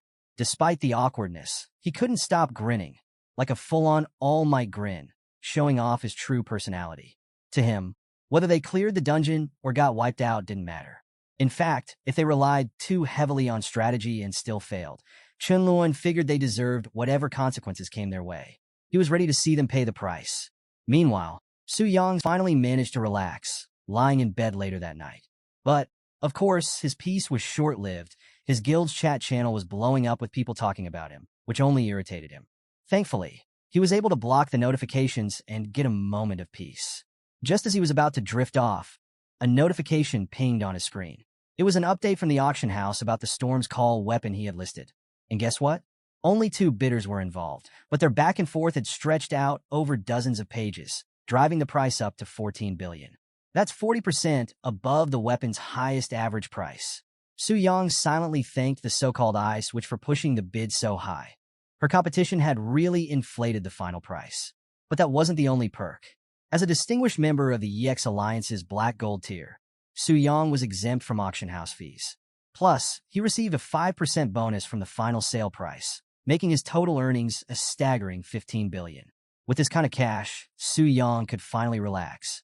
No more worries about working a part-time job or living the 9 to 5 grind. This newfound wealth? Yeah, it was addictive.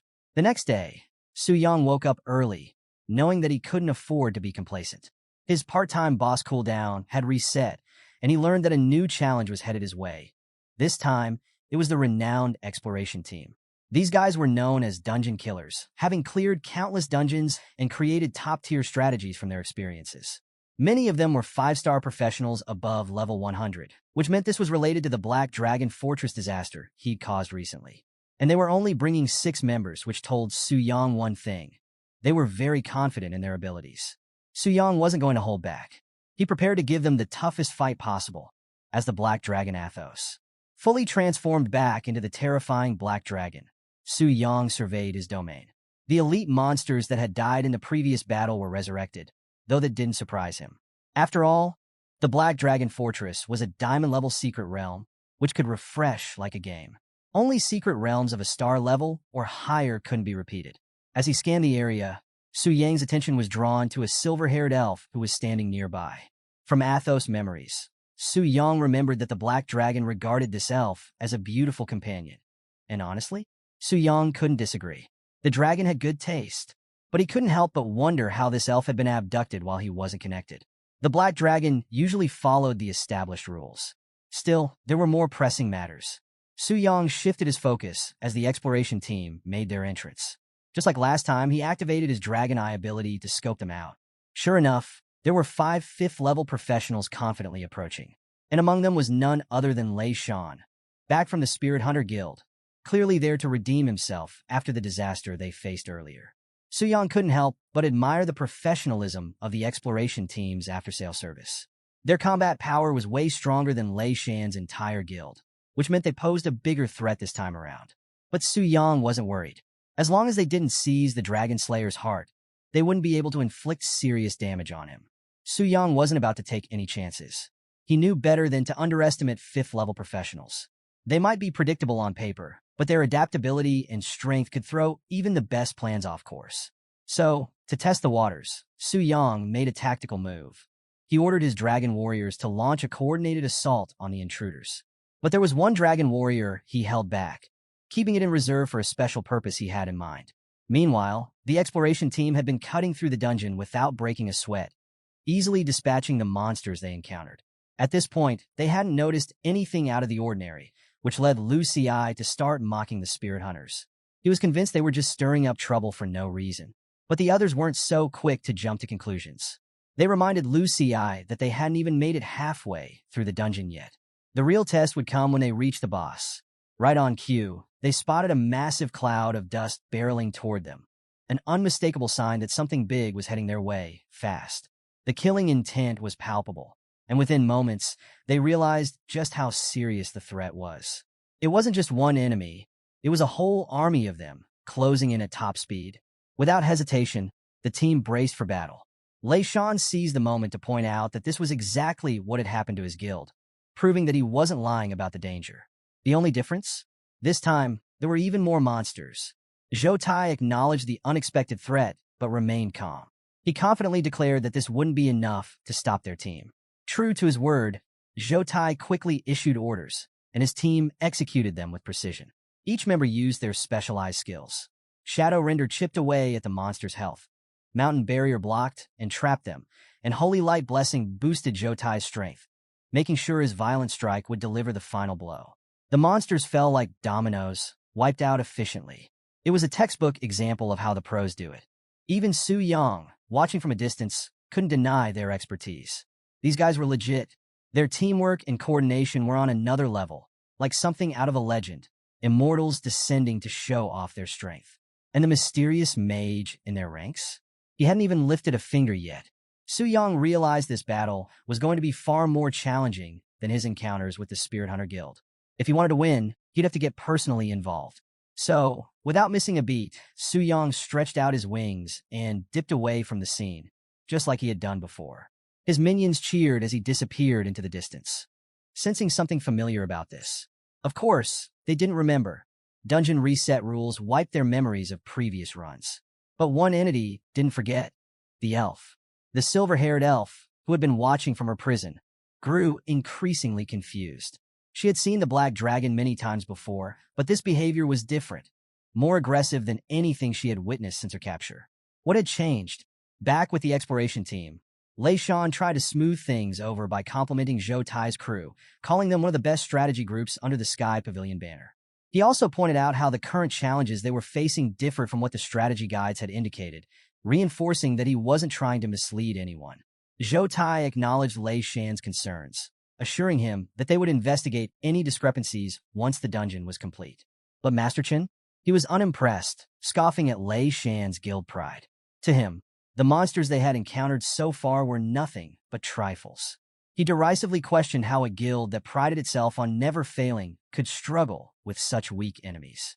The mockery hit hard, but Lei Shan wasn't one to let disrespect slide. He clapped back, this time speaking in Japanese, urging Master Chen to maintain the decorum expected of a leader. That's when Lei Shan realized he had massively messed up. Master Chen was not like the others he'd faced. This old-timer wasn't planning to hold back his rage, and he was ready to devour Lei Shan on the spot if he kept nagging like a fool. Thankfully, Zhou Tai stepped in just in time, diffusing the situation with a calm smile. He suggested that Master Chen's harsh words were just a joke, though it was clear that wasn't the case. Zhou Tai's intervention wasn't out of kindness, it was smart business. He couldn't let Master Chen lose control because harming Lei Shan would jeopardize future contracts and the team's reputation. Lei Shan was shook, so rattled by the intensity of Master Chen's killing intent that he could barely move. In that moment, he truly believed his life was over. But rather than crush his spirit, this encounter only fueled Lei Shan's desire to see these guys get wrecked by the Black Dragon. And almost as if on cue, the Black Dragon made its dramatic entrance, catching everyone off guard and proving Lei Shan's earlier warnings to be true. Still, this exploration team wasn't about to panic. As a top-tier group of professionals, they couldn't afford to mess around. Zhou Tai quickly rallied his team, coordinating a series of combined abilities to maximize their attack efficiency. They knew the Black Dragon's attack patterns and were confident they could cheese their way through the fight using those mechanics. But things didn't go as planned. Despite their knowledge and well-timed attacks, they realized none of them were dealing any significant damage. This caught them off guard. Meanwhile, Su Yang, in his Black Dragon form, wasn't surprised at all. He knew from the start that his damage reduction talent would make it nearly impossible for them to hurt him. Even so, these guys weren't backing down. They kept trying to chip away at his health, so Su Yang decided to strike back. He launched an attack, but as expected, the hunters dodged it with ease. That was exactly what Su Yang wanted. The initial strike was just a diversion to line up a real attack on their backline, catching the exploration team off guard again. But Zhou Tai was quick on his feet. He jumped into action and protected the backline, stopping Su Yang from wiping out the squishier members of the team. This created an opportunity for Lei Shan, who confidently aimed his most powerful execution skill, a skill that had taken down bosses in Starlight tier dungeons. Lei was sure this would hurt the dragon. Unfortunately for him, reality didn't match his expectations. Lu Ci realized too late that their attacks were barely scratching the Black Dragon, and the boss's damage reduction was no joke. Just as Lu Ci considered retreating, The black dragon's tail hit him with full force, almost killing him on the spot. If it weren't for the barrier master's shield, he'd have been finished. The team rushed to his aid, ensuring he could recover and get back in the fight. But Su Yang wasn't letting up. He was ready to unleash his breath of annihilation, aiming to end this fight right here, right now. The team was shocked. They expected the black dragon to use this ultimate attack only when its HP was below 70%, but it seemed the boss wasn't playing by their rules. Hellish flames engulfed the team, but they managed to survive thanks to their own ultimate skill, Sanctuary, which reduced damage taken by 90% and healed them for 10 seconds. Su Yang wasn't threatened. He saw this as more of a challenge. He knew that Sanctuary was the last defense skill the barrier master had for the day, meaning the next breath of annihilation would finish them off for good. The exploration team, however, was starting to get worried. Some of the members even wondered if the boss had gained intelligence. The way the black dragon was reading their tactics and exploiting their weaknesses didn't feel random. But Zhou Tai wasn't buying it. He told his team to cut the assumptions. This was a diamond tier boss. It wasn't possible for it to suddenly grow a brain and outsmart them. Master Chun, on the other hand, had had enough of these useless trash fumbling around. Growing impatient, he decided to take matters into his own hands. As a high-level necromancer, he called forth one of his most powerful summons, the Bone Dragon Marses. Out of nowhere, a bone dragon appeared to challenge Su Yang. This surprised even Su Yang, as necromancers were rare, and a high-level one could summon creatures as strong as dungeon bosses. The bone dragon looked like it could go toe-to-toe with him. Su Yang decided it was time to test its strength. As expected, the bone dragon wasn't just for show, it was strong. Realizing a hand-to-hand fight would take too long, Su Yang used his wings to push the bone dragon back and create some distance. But Mars's wasn't finished yet. The bone dragon unleashed its own breath attack, and when it collided with Su Yang's, the shockwaves rippled through the dungeon. The exploration team stood in awe of Master Chen's power. His summon could easily hold its own against Athos, the black dragon boss of the dungeon. Su Yang, too, was impressed, but only for a moment. He hadn't gone all out yet. Seeing the bone dragon no longer intrigued him, Su Yang decided to crank things up to maximum power. He unleashed the full force of his breath of annihilation, and hellish flames consumed the bone dragon, leaving behind nothing but charred bones. But just as Su Yang thought it was over, the bone dragon resurrected itself. Instantly, Master Chen's capabilities as a necromancer were no joke. As long as fresh corpses were available, he could resurrect his summon infinitely. The bone dragon, now fully recovered, caught Su Yang off guard. It swept him off his feet, pinning him to the ground and hitting him with a direct breath attack that drained his HP fast. Su Yang realized he was in real danger if this kept up. So, he whipped his tail to break free and used his wings to fly away, assuming the bone dragon couldn't follow, considering its wings were nothing but bare bones. So, the bone dragon couldn't fly, but that didn't mean Master Chun was giving up. He ordered it to attack from a distance, but Su Yang easily dodged the strikes. Su Yang wasn't just dodging for fun, though. He was strategically positioning himself to go after the real target, Master Chun himself. Master Chun quickly realized what was happening and commanded the bone dragon to return and defend him. But Su Yang was way ahead of him. This was all part of the plan. Su Yang didn't actually plan to attack from range. Instead, he used the bone dragon's body like a springboard to launch himself straight at Master Chun. It was a brilliant move, and Chun took the hit head-on like it was some kind of tax he had to pay. Surprisingly, Master Chun still had a decent amount of HP left, a miracle for someone in such a supposedly fragile class. Turns out, the barrier master came in clutch, sharing half the damage among the entire team. Shout out to the real MVP. Without that barrier, half the team would have been obliterated by now. But all of this wasn't for nothing. The team wasn't just getting smacked around for fun. They were buying time for Lu Ci's return, and they had calculated that he should be back any second now. What they didn't calculate, though, was that Su Yang could understand everything they were saying. Realizing what was happening, Su Yang quickly put two and two together. Lu Ci was definitely out there retrieving the Dragon Slayer's heart. But it was too late for the team. Suddenly, clouds of dust appeared, closing the distance fast. The hunters thought it was Lu Ci coming back, which gave them hope. But Su Yang? He wanted them to think exactly that. He'd been playing chess from the start, getting their hopes up just to crush them all over again. And when the figure running toward them finally emerged, it wasn't Lu Ci. It was one of Su Yang's minions, the dragon warrior he had held back earlier. the one who had secured the Dragon Slayer's heart for Su Yang and not anyone else. The sight left everyone, especially Zhou Tai, in disbelief. They had dismissed Su Yang as just another dungeon boss, but now they were watching their entire strategy crumble before their eyes. The creature they thought was just a game boss had shown chilling intelligence, moving them around like pawns in its master plan. And with the heart of the Dragon Slayer now in Su Yang's possession, the group's hope of victory completely evaporated. But things were about to get even crazier. When Su Yang's Black Dragon made contact with the Dragon Slayer's heart, a blinding light surged through his body, and an overwhelmingly powerful aura emanated from him. What the hunters didn't know was that this contact had triggered hidden conditions within the dungeon. The Black Dragon Fortress, previously a Diamond Tier secret realm, was transforming, escalating into a Starlight Tier fortress. This was no longer a regular dungeon. This was now a challenge that could wipe out entire guilds, let alone a small party of hunters. Back at the Temple of Transformation, the senior priest and her accompanying nun were in full panic mode. They felt an unusual surge of spiritual energy radiating from the hidden realm. It was unlike anything they had ever encountered. The senior priest hadn't anticipated this kind of phenomenon, and the sudden, mysterious nature of it left her feeling deeply uneasy. Whatever this was, it could mean massive upheavals in the world. Meanwhile, back in the dungeon, the hunters were stunned. The idea of a hidden realm evolving like this was unheard of, and to make matters worse, even the Black Dragon they were fighting seemed to have leveled up. His entire drip had upgraded, and the hunters knew exactly what was coming next. They were about to get absolutely destroyed. Amidst the chaos, Su Yang was reveling in his newfound strength. The surge of power had boosted him all the way to level 100, advancing him to the early growth stage and significantly increasing his attributes. But the real kicker? Su Yang had unlocked a brand new Starlight Tier skill, Purifying Inferno Prison. This skill was an absolute game-changer. It dealt a ridiculous 1,000% in both magical and physical damage.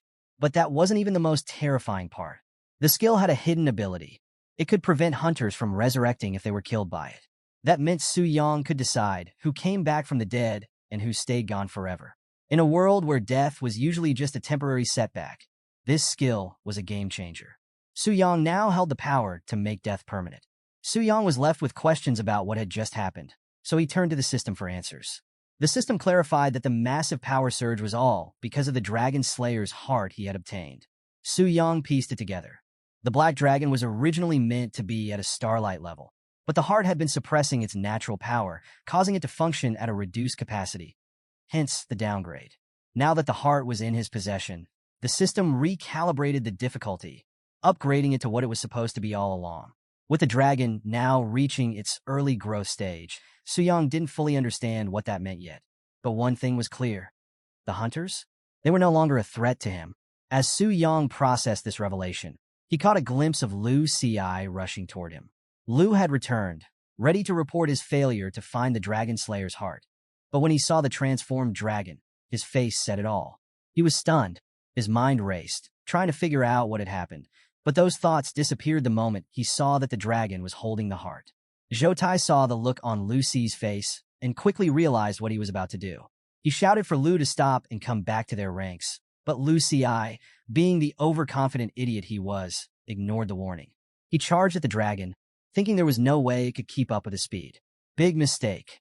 The Black Dragon absolutely wrecked him, killing him for real this time while his teammates could only watch helplessly from the sidelines. With the situation spiraling out of control, Lei Shan urgently turned to Zhou Tai, asking what their next move was. But Zhou Tai hesitated, knowing full well that Starlight-level bosses usually required a team of 10 to 25 awakened players to even stand a chance. With their small team, their odds of victory were next to zero. He knew the only smart move now was to retreat. This decision hit Zhou Tai hard. It was a blow to his pride, but he understood that survival was the priority. Without hesitation, he led the charge toward the exit, signaling for everyone to follow. Master Chun, however, was having none of it. He found Zhou Tai's cautious approach amusing and openly mocked him. But Zhou Tai wasn't fazed. He knew engaging the dragon under these conditions would be suicide. His cool-headed leadership showed why he was in charge. He prioritized his team's safety over personal glory. Even Su Yang, watching from above, respected Zhou Tai's decision. But respect didn't mean he was going to let them get away so easily. With a single beat of his wings, Su Yang launched himself at the fleeing hunters. His arrival was like thunder, slamming into the ground with devastating force and blocking their only escape route. Zhou Tai didn't lose his composure, though. He quickly directed his team to amplify their defensive capabilities, hoping to create enough of an opening to break through and escape. But Su Yang wasn't going to make it easy for them. The barrier master had already used up all of his trump cards, and Su Yang knew it. Without wasting any time, Su Yang unleashed his breath of annihilation. And this time, with his new Starlight-level strength, the attack was even more devastating. The hunter's defenses were shattered. Lei Shan and the healer were down, out of the fight for good. That left only Zhou Tai and the barrier master barely holding on, their health and mana dangerously low. They knew escape was no longer an option. In a last-ditch effort, Zhou Tai ordered his team to secure their valuable items within their infinite rings, hoping to at least minimize their losses. But this retreat didn't sit well with Master Chen. He wasn't about to concede defeat to a boss he had killed 1,000 times before. Even though the dragon had leveled up to a Starlight tier, Chen still believed he could kill it again. Confident in his abilities, Master Chen decided it was time to go all out. He summoned his most powerful skill, the Cloud Water Legion. This necromancer ability calls forth all the dead creatures on the battlefield, granting them infinite duration until Chen's mana or health depletes. In a desperate move, Master Chen unleashed his ultimate summon, the Cloud Water Legion, hoping that sheer numbers would be enough to turn the tide against Athos. But things didn't go as planned. The black dragon casually swept its massive tail, wiping out the undead army with ease, leaving only the bone dragon standing. The bone dragon lunged at Athos with a blast of its dragon breath, but this time, Athos remained completely unfazed. The attack no longer had any effect on him. With a display of dominance, Athos disrespected the bone dragon by slamming its head into the ground, silencing Master Chen's defiance in an instant. But Master Chen, ever the egomaniac, regained his composure and flashed an ugly grin, clinging to one thing. Hunters were immortal in this world. Even if he lost now, he would simply respawn and come back to torment Athos over and over until he finally devoured the dragon's soul. Su Yang had heard enough. Master Chen's arrogance and disrespect pushed Su Yang to make an example out of him. One that would send a message to the entire world. Never underestimate a dragon of his caliber. Without hesitation, Su Yang activated his newly acquired skill, Purifying Inferno Prison. A catastrophic wave of fire and magic erupted from Athos, annihilating every hunter in the vicinity. They vanished instantly, as if they had been nothing more than illusions. All except Master Chen. Even as he was engulfed by the flames, Chen continued to taunt Athos, believing his immortality would save him. But Su Yang had different plans. He informed Master Chen, with cold finality, that there wouldn't be a next time. Suddenly, Chen's twisted grin disappeared, and panic set in. He realized something was horribly wrong. He had been standing there far longer than usual, and his HP had hit 0 long ago. So why hadn't the system transferred him out yet? Why was his body falling apart? His thoughts raced, but deep down he already knew the answer. As time seemed to slow down, Su Yang delivered the truth that Chen had been avoiding. He would not resurrect. Chen's final screams echoed briefly through the dungeon before he disintegrated completely. For good. Su Yang stood victorious, having gained a massive 9.9 million experience points from the battle, instantly leveling up from 34 to 40 with 5.99 million XP left over. A few moments later, back at the somber headquarters of the exploration team, a heavy silence filled the air. Each member struggled to come to terms with the disaster they had just endured. The silence was abruptly broken when the senior priest burst into the room with grave news about Master Chen. As they had feared, there was no sign of Chen's resurrection at the guild's main headquarters. But it got worse. All records of Master Chen had vanished from their system entirely, suggesting either a deliberate erasure or something even more terrifying: complete death. This revelation hit everyone like a brick. If it were true, it meant that the Black Dragon not only ignored the usual level protection mechanics, but it had also forcibly erased a hunter's existence. The thought sent a chill down Zhou Tai's spine. Realizing they were dealing with something far beyond their control, Zhou Tai knew they couldn't handle this situation on their own. His only option now was to compensate the Spirit Hunter Guild for their losses and leave the bigger decisions to the higher-ups. But there was one detail that gnawed Zhou Tai. Out of all the hunters killed by Athos' attack, only Master Chen had been wiped out permanently. Everyone else had been spared. Why? Could it be a specific mechanism? Or, worse, had the Black Dragon chosen to let the others live? Either way, the implications were terrifying. Meanwhile, back at Su Yang's residence, he was finally taking a much-needed break. The battles had been exhausting, mentally and physically. His opponents from the exploration team had been far stronger than those from the Spirit Hunter Guild, requiring much more effort to defeat. But Su Yang wasn't complaining. His hard work had paid off, proving that the exploration team was worthy of its S-class ranking. Among the loot he acquired from the battle, 2 items stood out in particular. The first was a Starlight tier dagger named Shadow's Bloodthirst. This exceptional weapon not only boosted his stats, but also had 2 unique abilities. The first ability, Shadow's Body, granted Su Yang temporary invisibility and a 50% increase in speed. The second, Compassion Mark, allowed him to mark a target and deliver a stealth attack with a devastating 300% damage boost. Among Su Yang's incredible loot, the second standout item was a legendary skill scroll called 5-Charge Storm Thunderblade. This skill was just as epic as its name, allowing it to charge up to 5 times to unleash a devastating storm of blades.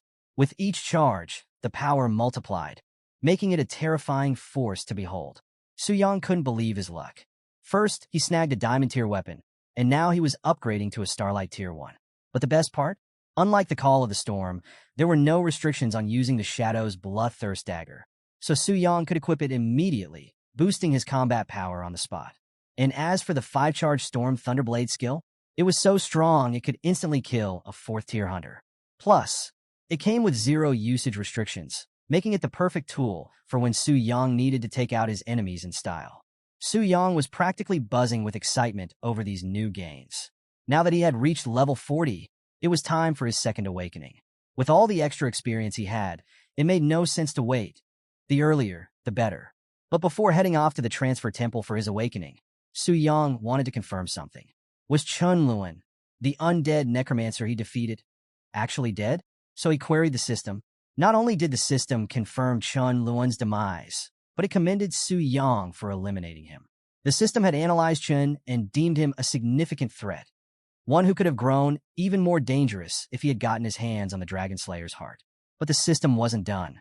It revealed a critical rule Su Yang hadn't known. As a part-time boss, if he were defeated by hunters, he would die immediately. This revelation hit hard. The stakes were much higher than he'd initially realized. Facing high-tier hunters wasn't just risky, it could end his life in an instant. Still, with the overwhelming strength he had displayed during the previous battle, Su Yang felt confident the hunters would think twice before challenging him again anytime soon. That being said, something else popped into Su Yang's mind. He remembered that Starlight tier bosses, like Athos, were called true spirit creatures and had their own consciousness. So, he asked the system if the Black Dragon had developed its own intelligence when he wasn't controlling it. The system quickly clarified that the Black Dragon had not gained intelligence due to its unique status as a system-controlled boss. When the host, Su Yang, wasn't connected, the dragon would operate strictly according to pre-established rules and behavior patterns. And in case Su Yang ever defeated the part-time boss, the system would automatically assign him a higher-level boss with even stronger capabilities, keeping the challenges fresh and limitless. This news excited Su Yang more than ever. The system was way more engaging and powerful than he had initially imagined. And defeating the Black Dragon wasn't impossible, especially since he had a pendant that could make things easier. This pendant was no ordinary item. Not only was it a powerful tool for slaying dragons, but it also had an unsealed attribute that could be unlocked with the right item. Its abilities were mind-blowing. A 50% boost in his spirit points and a 100% boost in his strength. And if that wasn't enough, the pendant allowed Su Yang to ignore a dragon's racial talent and increase his damage against them by a whopping 500%. But the most exciting part? It had the potential to summon the blood soul of an ancient hero, an unstoppable ally that could only be called upon after slaying a dragon on his own. Although the pendant required Su Yang to accumulate charges for each dragon he killed. And right now, he had none. He was determined not to pass up this opportunity. He was convinced that the blood soul referred to a dragon-slaying hero, a figure of immense combat strength, far exceeding even a 5th-level professional. With this super minion by his side, there would be no one Su Yang would have to fear anymore. He resolved to defeat the Black Dragon as soon as possible so that he could switch out his part-time boss role and unlock the powerful summon. But first things first, he needed to advance to a second-tier hunter to fully utilize his new powers. So, Su Yang set off for the Transformation Temple. Meanwhile, outside the Transformation Temple, the sight of Bai Ling, the senior priestess, standing at the entrance had passers-by buzzing with curiosity. Her beauty was striking, and her graceful presence turned heads everywhere. People couldn't help but wonder, who was she waiting for? It wasn't every day that a priestess of her rank would stand outside waiting for someone. The crowd began to whisper, full of admiration and envy, longing for that level of attention themselves. So, the person Bai Ling was waiting for turned out to be none other than Su Yang. As he approached, Bai Ling greeted him warmly, even calling him hero, which caught Su Yang off guard. Surprised, he asked her about the title and how she knew he was coming. With a proud smile, Bai Ling explained that the temple's transformation statue emits a guiding light whenever the temple's VIP is about to arrive, and there was only one VIP in all of East Spirit City. As for the hero title, she said it was just something the temple requires, so he didn't need to think too much about it. Though Su Yang understood, deep down he felt a bit cringy. Hero? It sounded way too edgy for his liking, but he let it slide. After all, he was there for one thing, his awakening. With that, Su Yang accepted another 5-star transformation task. This time, the challenge was particularly tough. He had to solo clear a silver-tier dungeon and defeat the boss within 3 minutes of encountering it. Normally, these instances required a full team due to their difficulty. But for someone like Su Yang, just another challenge he was more than capable of handling. Bai Ling, ever impressed by his bravery, commended Su Yang for accepting another 5-star task, once again calling him hero. Cue the internal cringe. Not wanting to linger on the title, Su Yang quickly changed the subject, asking if she had a map of the nearby silver-tier instances. Luckily, Bai Ling had just what he needed. She handed over a map that not only detailed the locations of silver-tier dungeons, but also included info on bronze and gold-tier dungeons, complete with refresh times. Su Yang couldn't help but smile. This was a treasure trove for his future dungeon-crawling plans. Just as he was about to leave, Bai Ling stopped him to offer a word of caution. She warned him about a recent accident in one of the dungeons where the difficulty had suddenly spiked, resulting in a professional hunter disappearing. On top of that, she told him that the low-level wilderness areas had become overcrowded with players lately, sparking bloody conflicts over dungeon access. She urged Su Yang to be extra cautious in his upcoming ventures. Su Yang thanked her for the heads-up, but with his current power, he felt confident that finding and clearing 2 silver-tier dungeons wouldn't be a problem. But things didn't go quite as smoothly as he expected. The dungeons he targeted were packed with players, and it would take hours to wait for his turn. The real challenge wasn't even clearing the dungeons. It was finding an available one. After unsuccessfully checking 8 dungeons, Su Yang started wondering if these silver-tier dungeons were even worth the effort. His luck seemed to be balancing out. After all the insane loot he'd gotten recently, it felt like the universe was correcting the scales. Still, Su Yang wasn't about to give up. His search eventually brought him to the Cave of Suffering, a dungeon hidden within a canyon. But, to his disappointment, it was just as overcrowded as the others. He was about to leave when he spotted 2 familiar faces in the crowd, Gu Xiaoqian and, unfortunately, Wang Fei. The 2 of them were in the middle of an argument over who had the right to enter the dungeon. Seeing Wang Fei was almost enough to make Su Yang want to leave, but then he remembered that Gu Xiaoqian was part of the Yuyan Guild, a sister guild of the Phantom Cloud Guild. There was no way he was going to let some loser like Wang Fei mess with them, especially when they were acquainted. Plus, this might be his chance to secure a spot in the dungeon. Meanwhile, on Gu Xiaoqian's side, things were getting tense.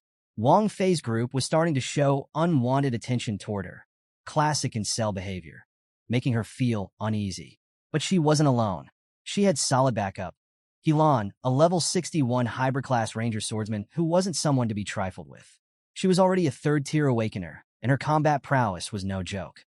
Seeing Helan's presence made Wang Fei's confidence crumble. He quickly retreated behind one of his allies, a massive, hulking 3rd-tier hunter who looked like he'd been on steroids since birth. But don't let his looks fool you. This guy was a skilled martial artist, and he wasn't afraid to throw hands. Wasting no time, he escalated the situation, warning Helan that if they tried to enter the dungeon now, it would mean a fight. And he didn't stop there.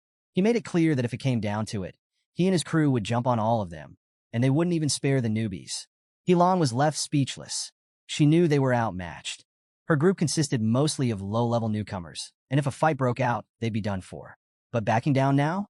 That would only embolden these guys to take advantage of the situation. So, Helan was ready to make the first move, hoping to gain an edge. But the big guy in front of her wasn't just brawn. His sharp observation skills quickly picked up on Helan's intent. Luckily, before a fight could break out, Su Yang stepped in, casually claiming the dungeon for himself. This took both groups by surprise. At first glance, Su Yang didn't seem like anything special, just another nobody. Gu Xiaoqian, however, was both shocked and relieved to see him. The last time she saw him was at the teleportation center, and while she was glad he was safe, she couldn't help but worry. Why was he provoking two heavy hitters? Wang Fei, recognizing Su Yang, was less than thrilled. He couldn't hide his irritation and immediately confronted him, demanding to know why Su Yang always seemed to be in his way. Su Yang just smirked and flipped the accusation right back at him, saying Wang Fei was like an annoying fly that kept buzzing around uninvited. That taunt hit a nerve, but Wang Fei knew better than to lose his cool, especially with his big guy backing him up. Confident in his muscles' abilities, Wang Fei mockingly suggested that Su Yang should kneel down and beg for forgiveness if he wanted to leave unharmed. But Su Yang? He wasn't even listening to these clowns. He walked right past them and warmly greeted Gu Xiaoqian, completely ignoring the big guy's threat. Helan, still confused by Su Yang's boldness, turned to Gu Xiaoqian, asking who Su Yang was. Gu Xiaoqian explained that Su Yang was an old classmate. Helan was baffled. If Su Yang was on the same level as Gu Xiaoqian, then why did he have the nerve to provoke third-tier hunters? Helan assumed Su Yang didn't know his place and tried to warn him about the dungeon's high difficulty. But to her shock, Su Yang confidently responded that he knew exactly what he was doing. It was part of his second transfer task. This revelation surprised Helan. She couldn't understand how Su Yang could have advanced to level 40 so quickly. Before she could wrap her head around it, Wang Fei, done with being sidelined, stepped in, determined to shut Su Yang down. Showing off some of his power to intimidate, Wang Fei challenged Su Yang to reveal his level for all to see. If Su Yang didn't comply, Wang Fei insisted he should stop acting tough and just kneel. Unfortunately for Wang Fei, Su Yang was itching to teach him another lesson. Seeing that Wang Fei had reached level 10 made things even more fun for Su Yang. Unlike their last encounter, Su Yang could actually kill him this time, knowing Wang Fei would just resurrect later. In an instant, Su Yang flicked his finger, and with that, Wang Fei was turned into a donut-shaped human, instantly killed. Wang Fei didn't even realize what had happened until it was too late. Su Yang calmly collected his loot, while the big guy charged in, furious and ready to retaliate. But Su Yang, with his ultra instinct in full swing, casually dodged every attack as if it was nothing. The big guy was beyond angry. He had promised to protect Wang Fei, and now he had failed. Fueled by rage, he was determined to kill Su Yang, but Su Yang barely saw him as a threat. In fact, Su Yang wanted all the smoke and even asked the samurai, Helan, to join the fight just to avoid dealing with him later. That instantly ticked off Helan. Sure, Su Yang was here for his second awakening, but challenging both her and the big guy was a level of disrespect she couldn't ignore. Even though Su Yang was a friend of Gu Xiaoqian, Helan wasn't about to let this go. She and the big guy teamed up, attacking Su Yang together to put him in his place. They didn't give him a head start. The big guy swung at Su Yang, but Su Yang dodged every punch effortlessly. The big guy was left questioning his own speed. How could Su Yang be this fast? Refusing to accept it, the big guy switched to his special move, Thunder Tiger Fist, delivering a powerful right-hand hook, ready to take Su Yang down for good. Su Yang absorbed the big guy's powerful Thunder Tiger Fist like it was nothing, barely flinching before blasting him away as if hitting a home run. This move left a wide opening for Helan to strike from behind, but Su Yang was 2 steps ahead. He effortlessly blocked her sword strike with a crystal barrier, activated by a one-time scroll that could absorb up to 880,000 points of damage. Helan's attack barely made a dent in the shield, showing just how high caliber the scroll was. Seeing this, Helan had to reassess the situation. She noticed the weapon in Su Yang's hand, far superior to any gold-tier equipment she had ever seen. Everything started making sense to her, especially how easily Su Yang had instantly killed Wang Fei earlier. The speed at which it happened was so fast, she'd barely caught it. And now, Helan realized that if she kept going, she might end up like Wang Fei, dead on the spot. Before she could decide her next move, the big guy started to regain consciousness after his brief nap angrily shouting that he wouldn't stop until he killed Su Yang. But Su Yang had already had enough. With a flick of his wrist, he unleashed the full power of his sword, sending the big guy right back to sleep. For real this time. Turning to Helan, Su Yang calmly asked, "Do you still want to continue this?" Recognizing she was completely outclassed, Helan wisely sheathed her sword. Su Yang appreciated the gesture, especially given the connection between their guilds. This surprised Helan, but before she could say anything, Su Yang requested that she apologize to her guild leader on his behalf. He was going to take down the dungeon first. And with that, he walked into the Cave of Suffering, ready for what lay ahead. Contrary to its ominous name, the dungeon's interior was surprisingly beautiful. Giant crystal gems illuminated the space, creating a bright atmosphere where shadows were almost non-existent. Aside from his time in the Black Dragon Fortress, this was Su Yang's first time officially entering a wild dungeon, and he found it oddly refreshing. The dungeon was known to be the lair of goblins, a species Su Yang had yet to face in person. But he didn't have to search for long. A goblin archer emerged from the shadows, welcoming him with an arrow aimed straight for his head. Su Yang didn't even bother dodging, letting the arrow bounce off him as he sighed in disappointment at the goblin's weak attempt. The goblins, however, were cunning. They tried to play Su Yang by luring him into a false sense of security, hoping to pull off a sneaky surprise attack. But Su Yang's instincts were sharp, and he responded with lightning reflexes, launching a goblin into the air and sending it crashing into its companion for an easy double kill. After that encounter, Su Yang realized that this dungeon wasn't as straightforward as it seemed. He decided to stay sharp and avoid getting too overconfident. As he continued exploring, Su Yang reflected on his previous battle with the big guy. He realized he had mostly relied on brute strength and his attributes to overwhelm opponents. This was a bad habit. Against a stronger enemy, relying on pure strength wouldn't cut it. He'd need to outsmart his foes and hone his combat skills. This dungeon presented the perfect opportunity to sharpen his battle IQ and master his magic blade. With that in mind, Su Yang ventured deeper into the cave, where the light from the crystals faded into darkness. Prime territory for an ambush. Exactly what he was hoping for. Using his magic blade, Su Yang transformed it into a shield, blocking attacks from the goblins as they struck. He then morphed the blade into a hammer, smashing the life out of his enemies. More goblins attempted a sneaky aerial attack, but Su Yang stylishly dodged and shot them down with his mana blade, now transformed into a crossbow. But playing defense wasn't Su Yang's style. Deciding to go all out, he gathered up the remaining goblins, leading them into a narrow space where he unleashed his 40-meter greatsword, cutting through them all in a single massive attack. Every last goblin fell at once. Su Yang's mana blade was truly versatile, and the more he used it, the more excited he became about what new skills his 5-star transfer task would unlock.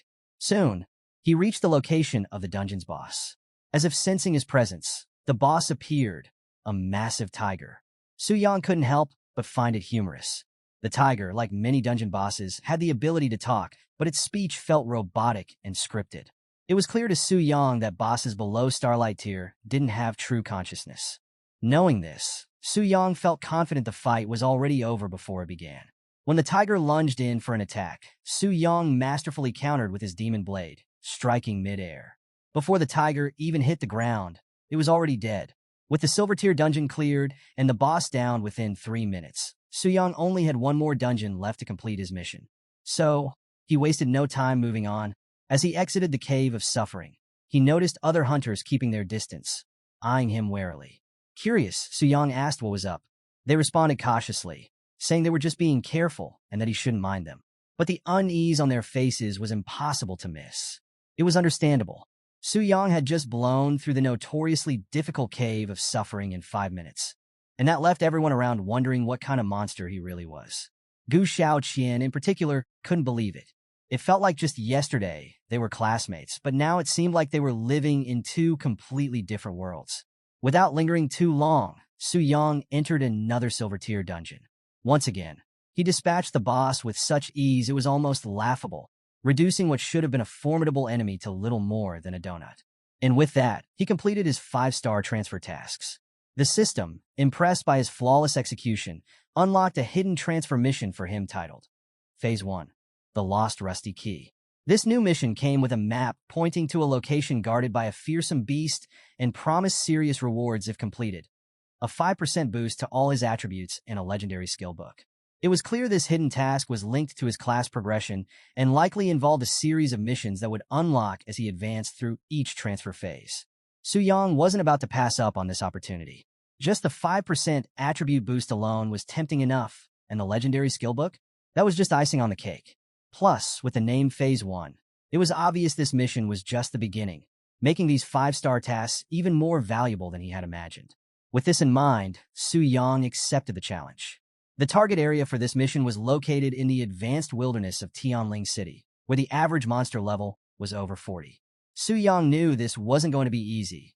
The so-called fearsome beast had to be level 50 or higher, which was a real challenge, even for him. Still, he wasn't like anyone else. He had a Starlight tier weapon at his disposal. The only issue was he needed to unlock the weapon before he could use it. Unlocking diamond grade or higher tier weapons required boundless gems and the help of a Grandmaster blacksmith to socket them. The problem? There weren't any Grandmasters in Tianling City. That's when Su Yang remembered the branch of the Heavenly Mechanism Pavilion had recently set up shop in Tianling. The pavilion was known for selling dungeon strategies and had tons of general information, making it the perfect place to visit. Plus, the pavilion was part of the X-Alliance, and Su Yang was very curious to see how they'd react when they saw his black gold card. As Su Yang arrived in Tianling City, he was struck by the sheer number of people flocking to buy strategies. The place was packed, noisy, chaotic, with impatient customers jostling and arguing to secure their spots in line. Su Yang couldn't help but feel a little out of place.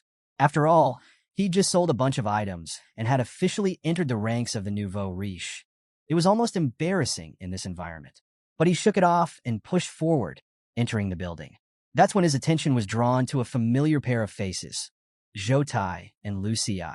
Su Yang hadn't expected to run into them so soon, and their conversation quickly pulled him in.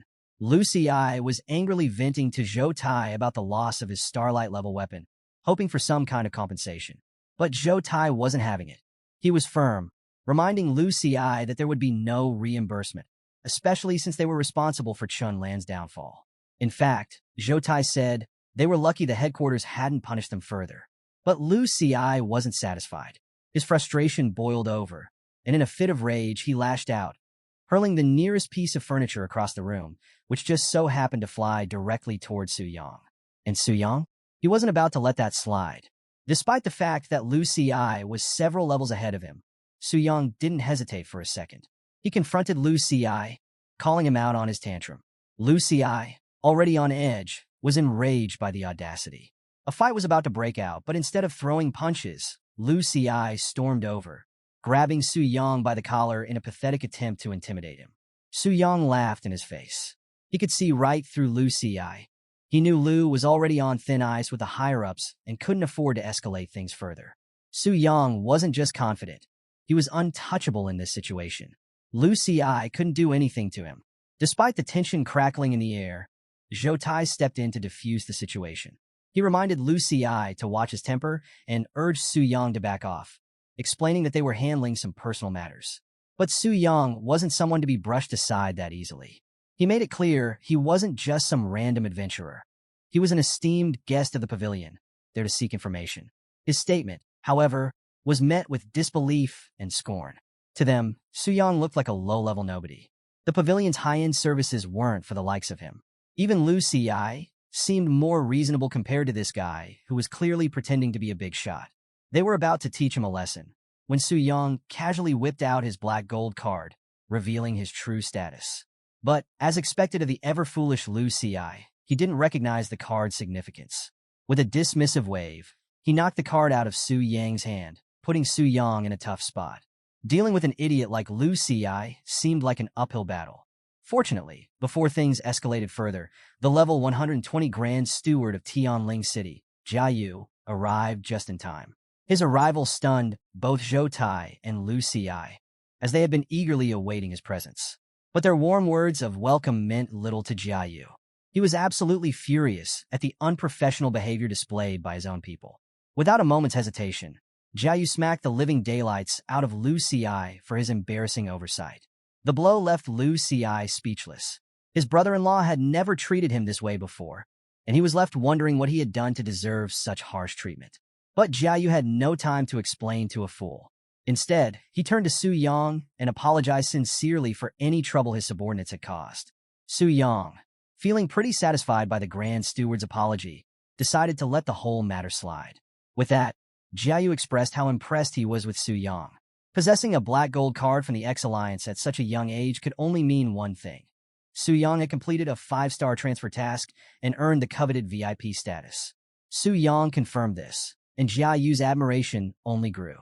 He quickly turned to Zhou Tai, ordering him to make sure Su Yang was treated with the utmost respect. Zhou Tai nodded in understanding, while Lu Xi was still trying to process what had just happened. Jiayu then dragged Lu Xi away to have a little talk and discuss their next dungeon raid. This caught Su Yang's attention. Clearly, the Heavenly Mechanism Pavilion was preparing for something big, and Su Yang took it as a sign that he needed to step up his own game. Once Jiayu and Lu Xi left, Zhou Tai returned to Su Yang, his tone now far more respectful. He asked how he could assist Su Yang, prompting Su Yang to lay out his requests. He needed the location of the master-level blacksmith in Tianling City, and he was also looking for boundless gems. The treasure pavilion had run out, and he wanted to stock up just in case. Zhou Tai responded that they could easily provide the information about the blacksmith. As for the boundless gems, they had them in stock, but they were very expensive. Zhou Tai assumed, even with the black gold card, that Su Yang might not be able to afford such high-priced items. Su Yang just smiled, casually flicking his finger to show that money wasn't an issue. Realizing who he was dealing with, Zhou Tai quickly decided to personally handle the retrieval of the gems for Su Yang, asking him to wait for a moment. Su Yang couldn't help but smile. The fact that even the Grand Steward of Tianling City showed him such respect made him even more curious about the power behind the transfer temple. They clearly held more sway than he initially thought. After a short wait, Zhou Tai returned with the items Su Yang needed. Su Yang took the goods, thanked Zhou Tai, and left the establishment, heading straight for the Old Wolf Forge, where the master blacksmith was said to be working. The forge itself was inconspicuous, tucked away from the bustling streets, but that only reinforced Su Yang's decision to trust the information he'd been given. Su Yang's fears started becoming reality faster than expected. Rumors began to swirl about an exploration team preparing to venture into the Black Dragon Sanctuary again. He thought it would take longer, especially after the fear he instilled with his skill, the one that prevented hunters from resurrecting. Apparently, the members of the Heavenly Mechanism Pavilion had more guts than he initially gave them credit for. Still, Su Yang was confident. He figured their preparations would be delayed after what happened to Chen Lun, giving him enough time to grow stronger. But better safe than sorry. It was better to subdue the Black Dragon sooner rather than later to avoid any complications. With that in mind, Su Yang made his way to the Old Wolf Forge. Upon arriving, he was surprised to find other hunters there, Mu Rongshui, whom he'd met before, and a new face in Yu. Recognizing them as guildmates, Su Yang greeted them warmly, like any guildmate would. They quickly realized who he was, but things got weird fast, and Yu turned out to be down bad big time. The moment she saw Su Yang, she was practically drooling, hitting him with all sorts of personal questions like, "Do you have a girlfriend?" Or, "What about an older sister?" Su Yang, normally composed, was too stunned to speak. Thankfully, Mu Rongshui stepped in to bring the situation back to reality, keeping things family-friendly. She turned the conversation around, asking why Su Yang was at the master-level forge. She hinted that someone of his supposed level had no business there, and suggested he head over to the commercial street blacksmith shop instead. That comment made Su Yang sigh. This was the second time today someone had doubted him. He was tired of explaining himself. So, instead of words, Su Yang showed them exactly why he was there, pulling out his Starlight tier gear and a boundless gem. Instant silence. Both women were left speechless, and even the blacksmith himself stopped what he was doing. He hadn't seen a weapon of this caliber in a long time. With all eyes on him, Su Yang handed the weapon over to the master blacksmith, who accepted the challenge eagerly. So motivated by the task, the blacksmith's shirt tore off on its own, as if his muscles needed room to breathe. Proudly, he proclaimed that he would pour his life's work into making sure Su Yang's weapon was enhanced to perfection. And so, the master got to work, hammering away with such intensity that every strike sent sparks flying like shooting stars. It was a magical sight, the kind you'd only see when enhancing a Starlight tier weapon. For Mu Rongshui and Yu, it was a rare and awe-inspiring moment. They had never seen anything like it. But what surprised Mu Rongshui even more was how calm Su Yang seemed, standing there unfazed by the spectacle, as if he had seen it all before. This only deepened the mystery around Su Yang's identity. Mu Rongshue's gaze lingered on him longer than she intended, something you definitely noticed. With a mischievous grin, and you started teasing Mu Rongshue, accusing her of taking a liking to Su Yang. Mu Rongshue was completely flustered by the accusation. Meanwhile, Su Yang was sweating for a completely different reason. It wasn't the heat from the forge. It was the realization that he might have joined the wrong guild. Being the only guy in a guild full of women? Yeah, it was definitely a blessing, but also a serious curse. He felt like their gazes were about to devour him whole, sending a shiver down his spine. Su Yang couldn't help but feel like he was in real danger. If things kept going like this, he might actually die from being crushed by their attention. A few hours later, the blacksmith finished enhancing Su Yang's weapon. Su Yang was impressed, no more than impressed. He was stunned. The old man had done it on the first attempt. It was truly remarkable, especially since Su Yang had wasted so many materials when he tried to enhance the weapon himself. Grateful for the blacksmith's craftsmanship, Su Yang asked how much he owed him. The blacksmith, wiping the sweat from his brow, explained that typically he would charge 1 billion in fees for this kind of effort. But today, feeling reinvigorated by working on such a fine item, he decided to make an exception. He wouldn't charge Su Yang anything at all. Su Yang's generosity was unheard of, especially from someone dealing with a grandmaster blacksmith. While the old blacksmith insisted there was no charge for the service, Su Yang believed that respect should be paid where it was due. The blacksmith's work deserved to be recognized, so Su Yang handed over 1 billion in currency, not as a payment, but as a token of appreciation for the man's craftsmanship, while still respecting his wishes. The Grandmaster was visibly pleased by Su Yang's respectful gesture and happy to have worked with someone so well-mannered. Meanwhile, Yu was having a field day with her fantasies, watching the only male member of their guild casually drop billions like it was nothing. Seeing him turn down a freebie, smiling all the while, was checking off every box in her dream scenario. It wouldn't be a stretch to say she was already half in love with him. Even Mu Rongshue found herself bewildered by Su Yang's actions, wondering if he was the young master of some wealthy family. But Su Yang? He wasn't about to stick around and let things escalate any further. He dipped out of the forge as fast as he could, not wanting to deal with any more attention. A few moments later, Su Yang arrived at the outskirts of Tianling City, near the imposing Wild Spirit mountain range. The rugged landscape and eerie silence marked this as territory meant for second-tier awakeners or higher. But Su Yang was unfazed. He had a few tricks up his sleeve, expensive potions that permanently increased his attributes. After using the maximum allowed for each type, Su Yang drastically boosted his speed and spirit and redistributed his remaining attribute points. This allowed him to finally wield his legendary Shadow Bloodthirst Dagger, a weapon that exponentially increased his power and made him a match for a 4th-tier awakener. With confidence high, Su Yang dove into the dense forest, ready to hunt. As expected, the monsters here were aggressive. They immediately launched vicious attacks as soon as Su Yang set foot in their territory. But Su Yang was in his element. Before the monsters' attacks could even land, he activated his shadow form, boosting his speed and allowing him to effortlessly dodge before swiftly cutting down the enemies with his Starlight tier weapon, eliminating them with a single blow. But Su Yang wasn't about to waste time grinding through mobs one by one. He had a grander plan in mind. Using his usual method, he unfurled multiple scrolls at once and unleashed a massive AoE attack, obliterating the mobs in one fell swoop. The weaker enemies stood no chance. Su Yang's efficiency was something that could make even the legendary Megan proud. With the lesser mobs cleared, Su Yang set his sights on the cave of the terrifying beast that he needed to defeat to complete his mission. Based on the task description, Su Yang estimated the beast's level to be no less than level 50, and he was curious to see how many hits it would take to bring it down. Surprisingly, the trek through the cave was uneventful. There were no other monsters lurking about, likely because they had hidden away, knowing they'd be easily clapped by Su Yang if they showed themselves. This made Su Yang's path to the boss's lair smooth and easy. When he arrived, the scene was straight out of a nightmare. The lair was filled with treacherous terrain, dotted with spikes and pitfalls. At the center was an elevated rock formation, the resting place of the boss, surrounded by a pool of blood. The sight was intimidating, but what truly caught Su Yang's attention was that aside from the boss's name and level, no other information was visible. This added an extra layer of mystery and challenge. Su Yang realized he'd need a higher-tier skill book for clairvoyance to avoid surprises like this in the future. But for now, he had to rely on his heightened senses and be cautious. Approaching the boss in shadow form to remain undetected, Su Yang positioned himself carefully. He activated Wraith Mark, boosting his damage by 300% and struck the boss hard, taking a significant chunk out of its HP. But it wasn't enough to kill it.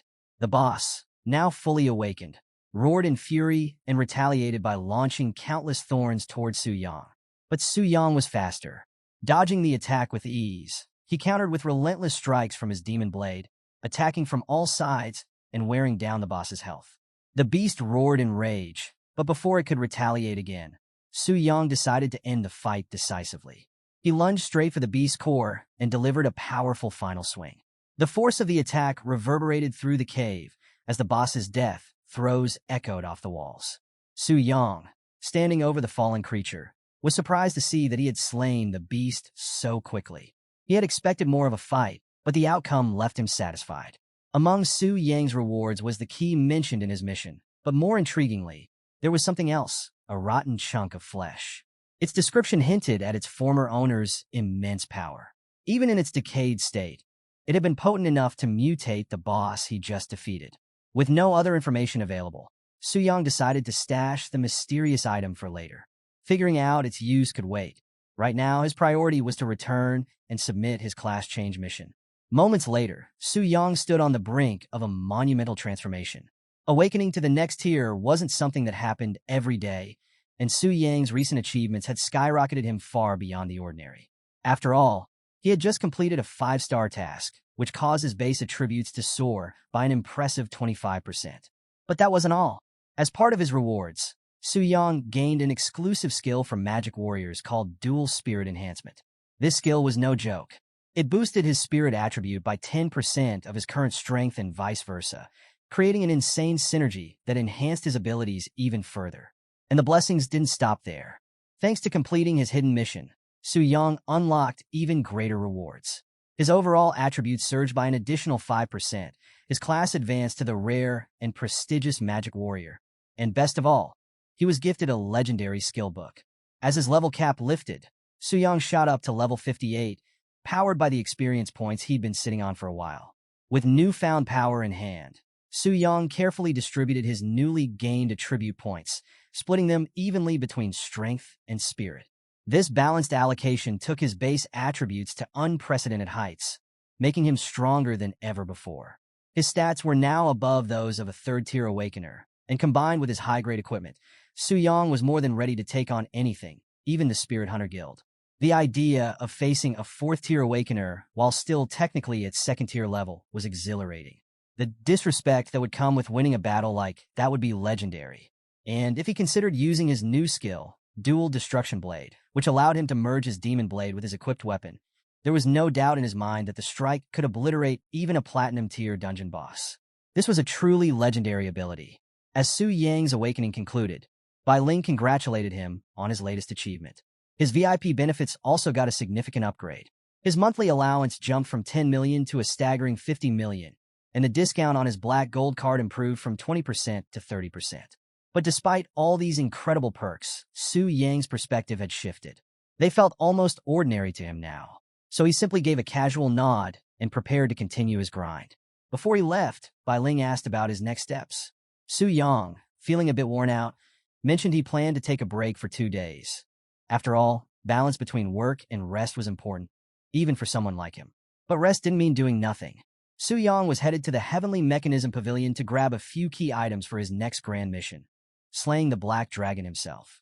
In a strategic meeting, the Grand Steward Jia Yu assigned Zhou Tai the responsibility of leading a secret realm expedition. Confident in their numbers, Jia Yu casually inquired if 30 members of the exploration group would be enough to clear it. Zhou Tai confirmed, believing 30 to be sufficient. However, the Grand Steward reminded him of the special mechanism that prevented resurrection within the realm. Reassuring Zhou Tai, Jia Yu explained that headquarters had prepared a countermeasure in the form of a life jade ring, ensuring their survival. Zhou Tai was impressed by the gesture. Such a precious item, he thought, expressing his gratitude to Jia Yu for the valuable protection. Jia Yu, in his typical nonchalant manner, left the matter in Zhou Tai's hands, remarking with some wistfulness that he would love to slay a dragon himself if he weren't so busy. Just as the meeting was wrapping up, a sudden interruption came crashing through the door. A woman of high status stormed into the room, declaring with firm authority that the Black Dragon was not something the exploration team was authorized to handle. Zhou Tai and his companions were immediately on edge, recognizing the presence of the young mistress of the Tianji Pavilion, Luo Linger. With her appearance, the air in the room shifted, and an aide quickly alerted Jiayu. He immediately greeted her with urgency and respect, clearly caught off guard by her unexpected arrival. Luo Linger, however, dismissed the formalities and stressed that she hadn't announced her visit. She warned them to ensure no information about her presence leaked out. Taking charge, Luo Linger asserted her authority, making it clear that from now on, no one was allowed to enter the Black Dragon Fortress without her express permission. Her intention was to personally tame the Black Dragon. Jiayu, still unsure if this was sanctioned by her father, cautiously inquired if these orders reflected the pavilion master's wishes. Luo Linger's response was sharp and unyielding, leaving no room for doubt. Her aura intensified, asserting her dominance and leaving Jiayu no choice but to comply without question. Satisfied with his submission, Luo Linger ordered the team to prepare all information related to the Black Dragon and secure a room for her to rest. Jiayu and his subordinates complied quickly and respectfully. After she left, Jiayu let out a breath he didn't realize he was holding, reflecting on the unexpected visit from the young genius. His brother couldn't help but remind him of Luo Linger's position as the daughter of the Pavilion Master and the youngest prodigy of the Global Beast Master Association. Jiayu agreed, acknowledging her incredible talents. The Global Beast Master Association was an elite organization on par with the X-Alliance, dedicated to capturing and taming rare and exotic beasts from all over the world. Dungeon bosses and wild elites alike were targets of their hunts, and Luo Linger was a prominent figure within this prestigious group. Jiayu speculated that her arrival was a secret mission to tame the Black Dragon before other top-tier beast masters could lay claim to it. If she succeeded, Luo Linger's reputation would skyrocket, solidifying her position as the continent's top beast master and elevating the Tianji Pavilion's prestige to unprecedented heights. Jiayu didn't hesitate to give his men clear instructions. When they accompanied Luo Linger into the dungeon, they were to follow her commands to the letter, especially when the dragon's health was low. Stealing the kill was not an option. They were there to support the young mistress in her quest to tame the dragon. As Jiayu's team rushed to carry out their orders, a new report came in from one of their subordinates. The subordinate revealed that a specific strategy guide had already been purchased the day before, and the buyer was none other than Su Yang. Hearing this name again, Lu Ci's mood soured. He couldn't shake the feeling that this young man was deliberately causing trouble, and it left him wondering if Su Yang was just incredibly lucky or actively working against them. Jiayu suggested it was probably just a coincidence. After all, how could Su Yang, at his current level, possibly know about the young mistress's visit? Still, the mystery of why Su Yang was interested in dragons left the team uneasy. Zhou Tai mulled over the situation, weighing his options. He considered asking Su Yang to return the strategy guide, but was quickly dissuaded by Jiayu. It wasn't wise to offend a VIP of the temple, and besides, there were likely other versions of the dragon information available. Everyone agreed with the reasoning, and Jiayu instructed his men to search for alternative copies. Meanwhile, back at Su Yang's residence, he was flipping through the basic guide to dragons he had purchased for 5.1 million gold coins. Although the price was steep, Su Yang acknowledged that the Tianji Pavilion was known for its professionalism. As he skimmed the content, murmuring the details about red dragons and white dragons, he reached the section on black dragons, but something didn't add up. The guide made no mention of the Black Dragon boss's 80% double damage reduction trait, a critical detail that Tianji Pavilion, with its reputation, shouldn't have overlooked. Puzzled, Su Yang recalled the moment he faced that monster in the desolate Spirit Mountain range, the one that had devoured the unknown rotten flesh. He wondered if the exploration teams couldn't see the full capabilities of certain unique bosses, just as he had experienced. As he continued to read, he noted that throughout Longxia, only 3 black dragons had ever been discovered. Of the 3, 2 had already been defeated, leaving only the black dragon boss he currently had his sights on. But another discrepancy caught his eye. The record of a defeated black dragon didn't match his understanding of the creature's growth stages. According to the guide, the dragon, initially identified as a late growth stage entity, was later determined to be in its early growth stage after it was slain. This assessment was based on the items it had dropped and further research that revealed the dragon had inadvertently swallowed an unknown rotting flesh, which caused its surge in power. Su Yang's focus shifted to a special note left in the guide. The Tianji Pavilion had openly announced that they were willing to purchase any such items at a high price. This realization hit Su Yang like a bolt of lightning. If the mysterious meat he found was the same type, it could greatly amplify the power of the Black Dragon boss. Su Yang was ecstatic, thinking he had truly struck gold. The announcement indicated to Su Yang that the value of the item was high enough that even if people demanded exorbitant prices, the Tianji Pavilion would still pay.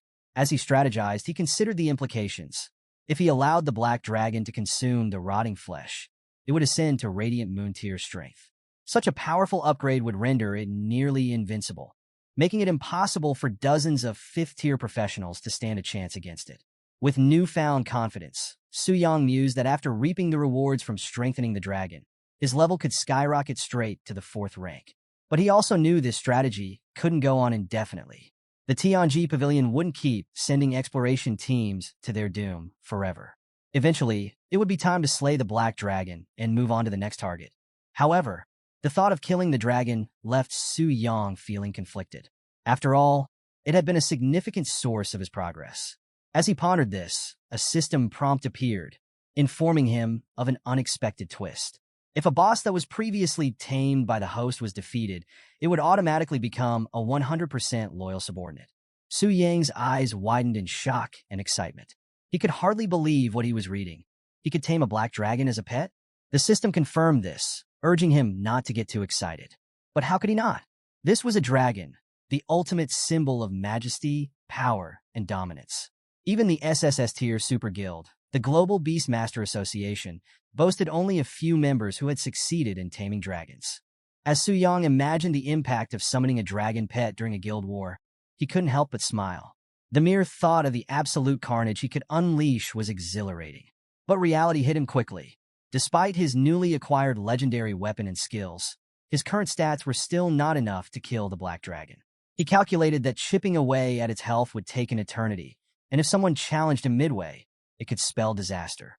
Su Yang reflected deeply on his current strategy. He recognized that relying solely on side boss tasks presented several challenges.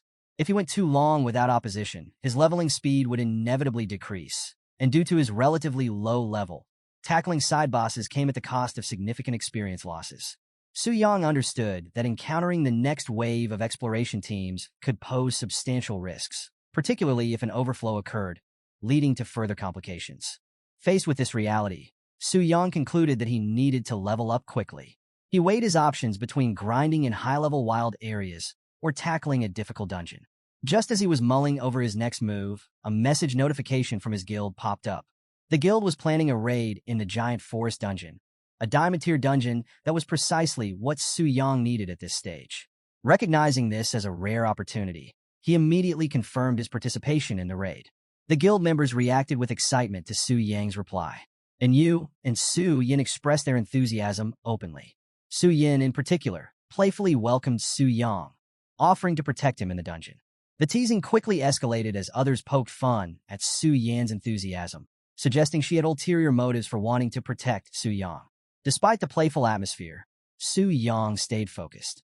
Lin Yuyun, concerned about his decision, sent a message cautioning him about the dangers within the giant forest. She reminded him of the dungeon's difficulty, hinting that it might be too dangerous. But Su Yang, brimming with confidence, assured her that he was certain of his decision and declared that he would head to the dungeon ahead of the group, urging them to take their time. The narrative then shifted to the Job Transfer Temple, where Lei Shan, the leader of the Spirit Hunter Guild, was in deep contemplation. His expression was grim, reflecting the struggles of his journey to regain level 99. Lei Shan had recently received a level 5 job change quest, and unfortunately, the necessary materials for this quest were located in the treacherous Giant Forest dungeon. His subordinates couldn't hide their shock upon hearing this. One of them pointed out the massive challenge they faced, highlighting that the Giant Forest had a difficulty level comparable to the Black Dragon Fortress.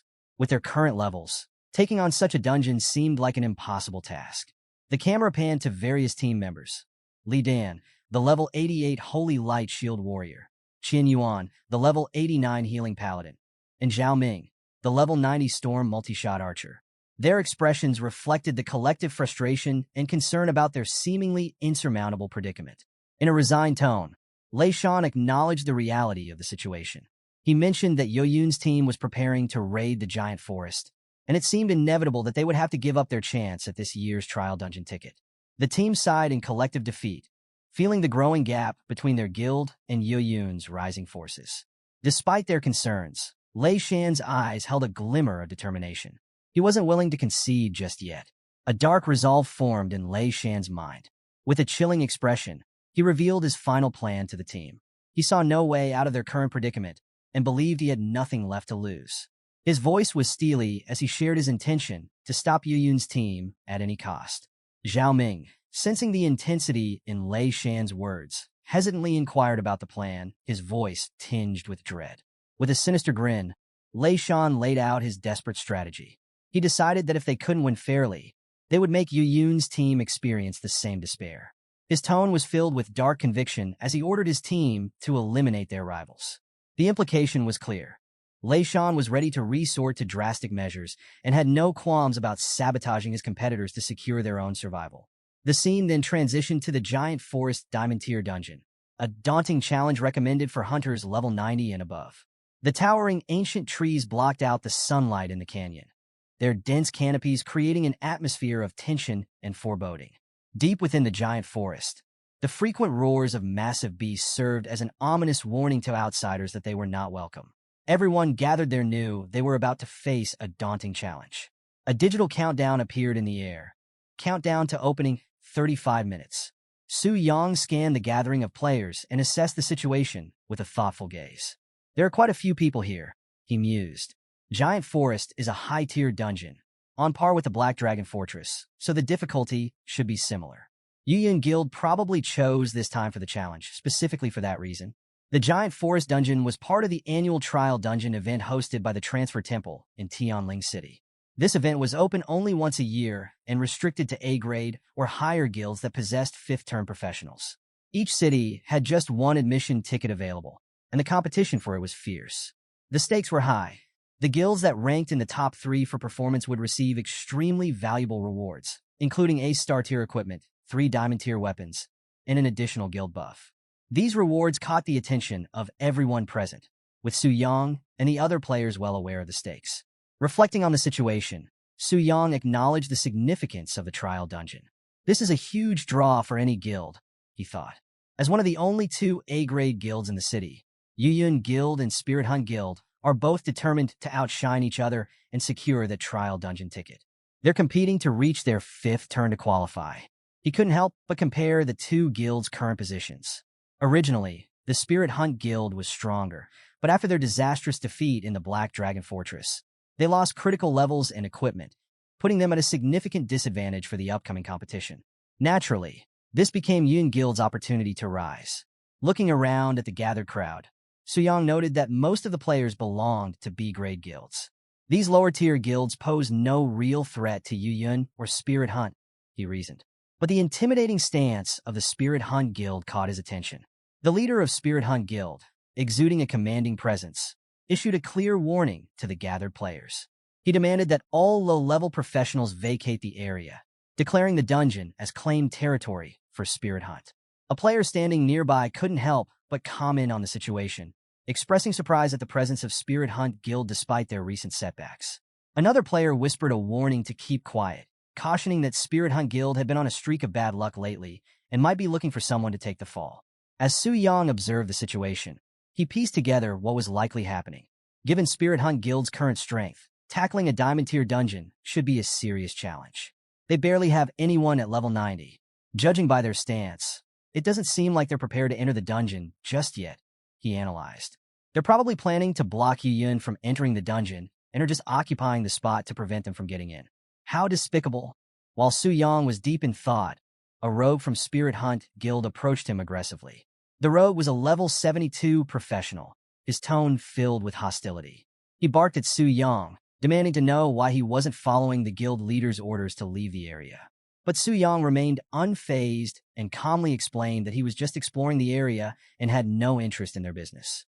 This indifferent attitude infuriated the rogue, who took Su Yang's calm demeanor as a sign of disrespect. Enraged, he lunged at Su Yang with impressive speed, intending to teach him a lesson. But Su Yang's reflexes were quicker. He caught the rogue's wrist mid-strike and twisted it with such force that the rogue was immediately brought to his knees, crying out in pain.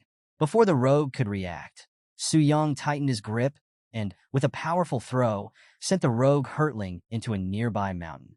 The force of the impact was immense, causing a massive explosion of rock and debris. A deep crater was left in the mountain's face, and dust settled heavily around the area. The sheer display of power left the other players in stunned silence. Standing tall amidst the aftermath, Su Yang's expression remained calm, but his voice carried a chilling authority as he delivered a final warning to the rogue. He made it clear that crossing him would be a mistake they wouldn't want to repeat. "Don't mess with me again," he stated firmly. The Spirit Hunt Guild leader, Lei Shan, was filled with awe and curiosity when he faced Su Yang. He questioned him, wanted to understand. "Who are you, and why did you hurt him?"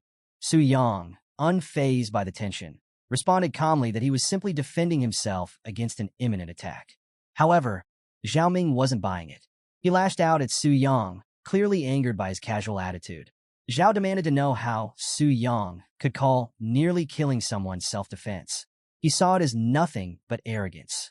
Sensing the rising tension, Lei Shan quickly stepped in, trying to de-escalate the situation. He acknowledged that the provocation came from their side and urged everyone to leave it at that, recognizing Su Yang's show of restraint. But Zhao Ming wasn't ready to let it go and questioned Lei Shan's decision.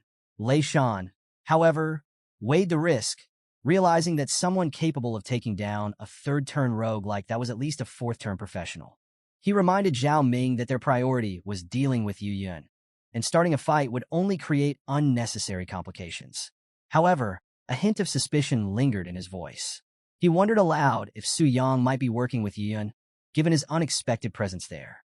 But Lei Shan dismissed the thought, noting that the women of Yu Yun's guild rarely partnered with men. Now, Su Yang's interest was piqued. He seemed to have caught on to something Lei Shan said. Just then, Lei Shan turned, and sure enough, Lin Yuyun and her team appeared on the scene, exuding confidence and an air of authority. At this point, the tension between the guilds was thick. Lei Shan, with a firm tone, claimed the territory for the Spirit Hunt Guild, insisting that they were there first. But Yuyun wasn't having any of it. She was sharp and unrelenting, pointing out the obvious. The Spirit Hunt Guild had just suffered a complete wipeout, and she knew they didn't have the strength left to tackle a diamond-tier dungeon. Yuyun called them out, accusing them of simply trying to block her guild out of spite. She questioned Lei Shan's motives, wondering if he really wanted to provoke a guild war over such a situation. Lei Shan's sinister grin widened. He made his intentions crystal clear. If they couldn't take on the dungeon, neither could Yu Yun's team. They were determined to keep them out of the giant forest at all costs, even if it meant dragging everyone down with them. That's when one of Yu Yun's guild members, Mu Rongshui, couldn't hold back any longer. She stepped forward, ready for a fight, challenging the Spirit Hunt Guild members for escalating things when their own leader hadn't even given the command to battle. The scene was heating up, and it looked like a full-blown confrontation was inevitable. But just then, Su Yang stepped forward, his presence immediately changing the atmosphere. He questioned Lei Shan's claim that no one would enter the giant forest, almost mocking the guild leader's authority. Su Yang exuded a confidence that threw the Spirit Hunt Guild members off balance. From the sidelines, the women of Yu Yun's guild couldn't help but admire Su Yang's boldness. Some of them were excitedly talking among themselves, realizing that this was the very guy they'd been discussing in the guild chat. Su Yin, a high-level wind mage, and Ji Muzi, a bard, watched with clear interest. Even Yu Yun herself seemed intrigued, finally seeing Su Yang in person after all the buzz about him.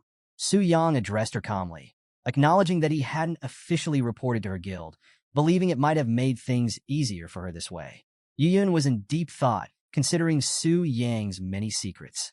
From being a star professional and a VIP of the temple to owning a Starglow tier sword and possibly being the heir to an S-tier guild, Su Yang's identity was surrounded by mysteries. She was now faced with the decision of whether to back off or confront him directly. Meanwhile, Li Dan was visibly seething. He was envious of Su Yang, harboring feelings for Yu, who seemed to be drawn to Su Yang instead. This jealousy fueled his anger, and he muttered about wanting to kill Su Yang. Zhao Ming, on the other hand, was more focused on the guild situation. He confirmed Lei Shan's suspicions. Su Yang wasn't just an outsider. It seemed clear now that he was a legitimate member of Yu Yun's guild. This revelation pushed Lei Shan over the edge. Feeling deceived, Lei Shan demanded answers from Su Yang, realizing that Su Yang had been playing him all along. But Su Yang, never missing a beat, responded with a smirk. He didn't deny it. In fact, he almost seemed to taunt Lei Shan, asking him if he wanted to take a swing at him. Before Lei Shan could react further, Su Yang effortlessly intercepted an incoming attack. He displayed his quick reflexes by catching it midair. The attacker? It was none other than Zhao Ming. Now fully engaged, Su Yang made his intentions clear. He declared that it was an eye for an eye and that he intended to return the favor. With swift precision, Su Yang countered Zhao Ming's assault, sending a powerful strike right back at him. The impact was immediate. Zhao Ming recoiled in pain, visibly shaken by the force of Su Yang's retaliation. Seeing their vice leader fall, one of the Spirit Hunt Guild's subordinates shouted in alarm.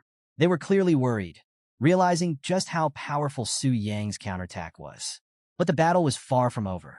Lei Shan, now enraged, charged towards Su Yang, yelling that Su Yang was looking for trouble.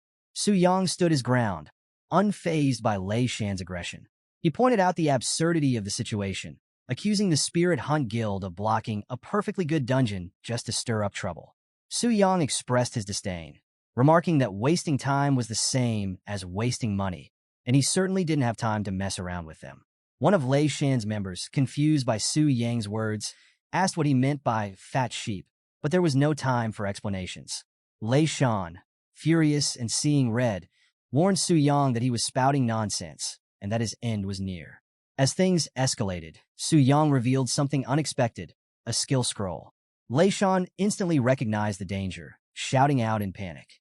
He ordered his guild members to deploy defense barriers and activate all team-wide damage reduction skills. Barriers sprang up, glowing with defensive energy, and Lei Shan's confidence was clear. He sneered, asserting that Su Yang might be strong, but not strong enough to break through their guild's strongest defense. But Su Yang wasn't intimidated. He responded with determination, sending a powerful elemental wave crashing toward the barriers. The sheer force of the attack shook the ground beneath them, and the onlookers were in disbelief at the display of power. And Yu, observing the scene, couldn't hide her shock and questioned what kind of attack this could be. Meanwhile, Mu Rongshui, realizing the magnitude of what they were witnessing, compared the elemental wave to a prehistoric catastrophe. Even Lei Shan couldn't comprehend it. He stammered, questioning if it was truly a legendary skill. Then Su Yang, his voice cold and resolute, uttered a single word, disappear. And with that, he unleashed a devastating attack. Storm Thunder Thousand Blades. The sheer power of this move was breathtaking. A massive surge of energy swept across the battlefield, cutting through the terrain and leaving nothing but destruction in its wake. The sky darkened, and the shockwave rippled outward, showcasing the sheer extent of Su Yang's strength. The aftermath left everyone in shock. Yu Yin was particularly taken aback, struggling to process what had just happened. She noted that the Spirit Hunt Guild had been wiped out in an instant. Mu Rongshui tried to make sense of it, pointing out that even with a legendary skill scroll, it shouldn't have been possible to instantly take down an A-rank guild. Ji Muzi, who had been sketching the scene, observed that besides the scroll, Su Yang had utilized other skills as well. The others examined the drawing, impressed by the details. And Yu complimented Ji Muzi's artistic skill, while Mu Rongshui analyzed the sketch further, noting that it depicted a blade formed from condensed magic. Yin, deep in thought, pieced together the strategy. She realized that Su Yang had used a legendary skill to shatter the guild's defensive magic, then created chaos with numerous epic skills, and finally finished off the weakened enemies with his magic blade.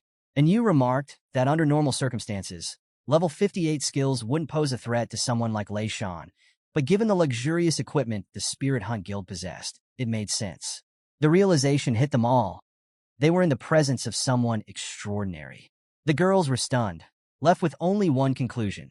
Su Yang was likely the young master of a super guild. They looked at him with newfound respect and curiosity, acknowledging the immense power he wielded. Meanwhile, Su Yang, ever casual, interrupted their awe with a simple question. Can we enter the dungeon now? His words snapped Yuyun out of her daze, and she quickly composed herself. She confirmed with a nod, and the group prepared to set off. The scene shifts as the group advances into the dungeon. The atmosphere changes drastically, with towering trees casting shadows over the party. Su Yang, taking in the surroundings, can't help but comment on the dense environment, remarking that the trees give the area the feeling of being in a giant's territory. Sensing the complexity of the terrain, Yuyun advises everyone to stay close and be alert to their surroundings. Su Yang leads the way, and Yu, walking beside him, can't help but ask if he thinks they'll be able to clear the dungeon smoothly. Su Yang responds confidently, not seeing any major issues ahead. She teases him, wondering if there'll be an unexpected situation like what happened back at Black Dragon Fortress, and playfully demands that if it does happen, he must protect his big sister. Su Yang laughs, promising to do his best. Just as they exchange light-hearted banter, something rustles in the nearby bushes, instantly putting everyone on edge. It turns out to be just a small rabbit, and Yu lets out a sigh of relief. But the relief doesn't last long. Before they can relax, a two-headed raptor, level 89, bursts out of the foliage with a fierce roar. Yu screams in panic, but Yuyun quickly takes command, reminding everyone to stay calm and fight, assuring them that it's just a small monster. As the team readies themselves, Yuyun, being a level 99 Holy Knight, takes the lead. They're about to engage when suddenly, a massive level 95 elite rock bear appears, towering over the group. Yu panics again, calling out to Su Yang to save her. Su Yang quickly assesses the situation and notes that the group lacks a secondary tank, to which Yu explains that high-level female tanks are quite rare. Without missing a beat, Su Yang volunteers to tank for them and instructs the healers to keep an eye on his health. Yuyun acknowledges his readiness and issues a firm command to proceed. Su Yang, utilizing his fourth-turn support skills, feels his strength double almost instantly. He charges at the rock bear and delivers a critical hit that brings the elite monster down in one powerful strike. Yuyun, impressed by the show of strength, approaches Su Yang and praises him, saying that with him in their team, their chances of success in the dungeon have greatly increased. Su Yang responds humbly, admitting that this is his first time teaming up for a dungeon and that he'll need guidance for coordinating with the group. Yuyun, surprised by his statement, nods and agrees. But she's left wondering to herself if he's been soloing dungeons all along. The more she learns, the harder it becomes to understand Su Yang's identity. As the scene shifts, the team regroups and prepares for their next big challenge. They finally arrive at their destination, the boss chamber. Yuyun announces that they've reached the boss and, feeling a bit nervous, turns to Yu for confirmation. Yu had purchased the strategy from Tianji Pavilion, and Yuyun wants reassurance that it'll work if they stick to it. The boss they're facing is a level 96 deteriorated hybrid giant, a member of the giant race, boasting a formidable HP of 4.5 million. Yuyun, recalling a previous mishap during the Black Dragon dungeon, admits her lingering worries. But Su Yang, radiating unwavering confidence, reassures her, confidently stating that his intuition tells him they won't fail in this dungeon. Yuyun finds his confidence strangely convincing, and although she's not sure why, she decides to trust him. She gathers her courage and rallies the group to charge into battle against the towering giant. Meanwhile, the scene shifts to a different location, where we see Jiayu, the general manager, sitting behind a desk while listening to a report from Zhou Tai. Zhou Tai informs him of the recent conflict between Spirit Hunt Guild and Yuyun outside the giant forest. Intrigued, Jiayu inquires about the outcome, and Zhou Tai responds that the Spirit Hunt Guild was completely wiped out. Jiayu, not entirely surprised, reflects on how desperation can lead to irrational decisions, and concludes that this year's qualification for the trial's secret realm in Tianling City likely belongs to Yuyun. However, Zhou Tai has more to report, hinting at some new developments regarding the Black Dragon secret realm. This catches Jiayu's full attention, and with heightened interest, he presses for details on this unexpected information. Meanwhile, the fight reaches its climax as Yuyun lands a decisive blow on the deteriorated hybrid giant. The giant lets out a final, agonized roar as Yuyun's sword strikes with precision and power, bringing the colossal creature down for good. As the dust settles, the members of the Yun Guild erupt in celebration, reveling in their hard-earned victory. And you can't hold back her excitement and exclaims joyfully, celebrating their win. A system notification pops up, Yuyan Guild has completed the Secret Realm Challenge. The rewards have been distributed. Please have the guild leader allocate them. With the battle behind them, Yuyan approaches Su Yang to thank him. She acknowledges that Su Yang could have landed the final blow himself, but he deliberately let her take it. Su Yang, ever modest, downplays his action, explaining that she probably needed the extra benefits from delivering the finishing strike more than he did. Yuyan appreciates his gesture and admits she owes him one. The rest of the team, still buzzing with excitement, begins praising Su Yang's contribution. One member enthusiastically points out that without Su Yang's help, clearing the dungeon wouldn't have been nearly as easy. Su Yang, slightly embarrassed by the praise, tries to downplay it, telling them they're being too flattering. Meanwhile, G Music gleefully announces that they scored 2 platinum-tier items and a diamond-tier 1 from their victory. Seeing the high-value loot, Yuyan offers to help Su Yang choose any equipment he wants. However, Su Yang politely declines, thinking to himself that his warehouse is already full of diamond-tier items. The conversation shifts to more pressing matters, and Yuyan points out that they've acquired the necessary materials for the 5th transfer quest, which will allow them to obtain the Trial Secret Realm entry ticket. And Yu, excited by their success, suggests that they celebrate with a good meal later. Yuyan laughs and agrees, and the group begins making preparations to leave. Someone in the group asks Su Yang if he plans to join them for the celebration.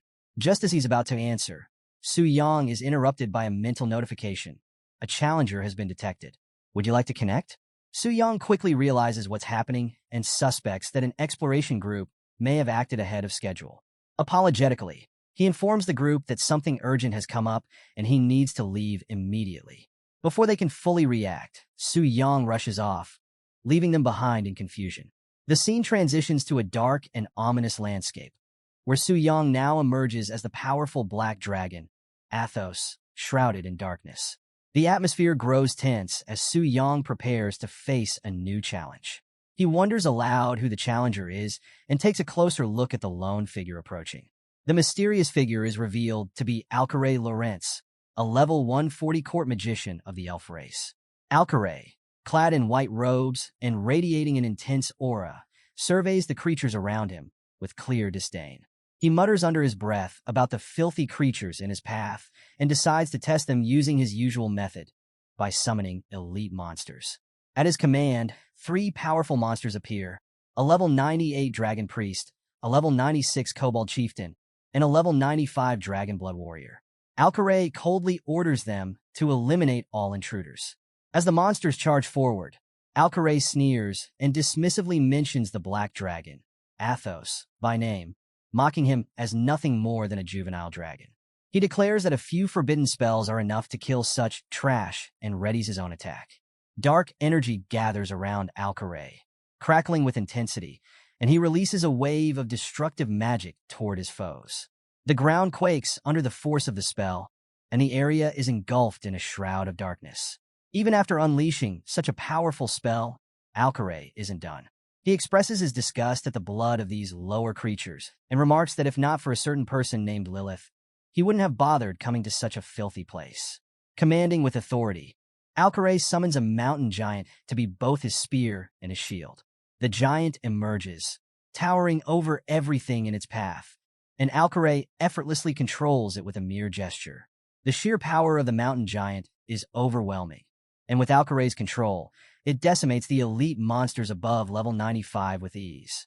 Meanwhile, Su Yang stood in shock as he observed the glowing elf, Alcaray Lawrence, effortlessly decimate elite monsters above level 95. He realized just how dire the situation was. This wasn't just an ordinary foe. Alcaray was likely a 6th-tier class, a level of power that made Su Yang seriously question their chances in a direct confrontation. He knew facing an opponent of this caliber could end disastrously. But something Alcaray mentioned earlier caught his attention: the name Lilith. Su Yang quickly began piecing things together, strategizing how he might use this information to his advantage. In an attempt to get answers, Su Yang addressed the mysterious figure beside him, who seemed to be sleeping. "Hey, stop sleeping. How can you still be asleep? Wake up!" His call roused the figure, who groggily responded, confused about who was calling her. Su Yang wasted no time and pressed on with his question, asking if she was the Lilith of the Elven Kingdom. Hearing her name, the figure's eyes snapped open in shock. She was startled, not only by his question, but by the fact that Su Yang, now in his dragon form, could talk. In disbelief, she stammered, struggling to process the situation.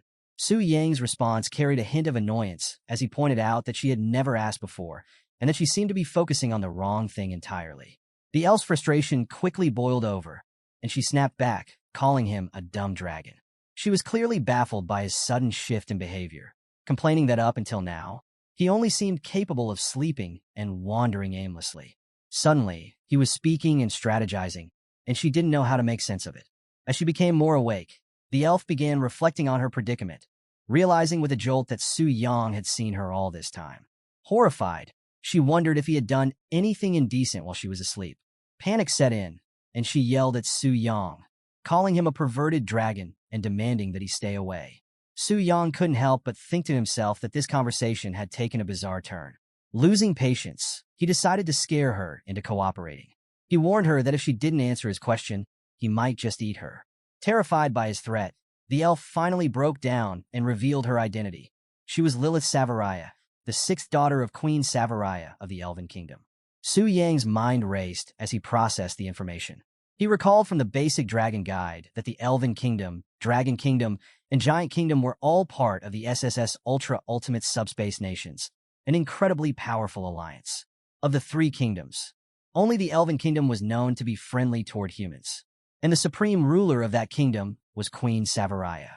Su Yang hadn't expected this elf girl to be connected to such a significant background. Shifting his focus, Su Yang commented on the arrival of reinforcements, pointing out that her people had come to rescue her. Initially relieved, Lilith's expression quickly changed when she saw who it was. She recognized Alcaray and was visibly distressed, muttering to herself in frustration. Sensing her discomfort, Su Yang noted that she didn't seem pleased to see him. Lilith's tone turned bitter as she explained that Alcaray and his family were scum, people she would never forgive for what they had done to her.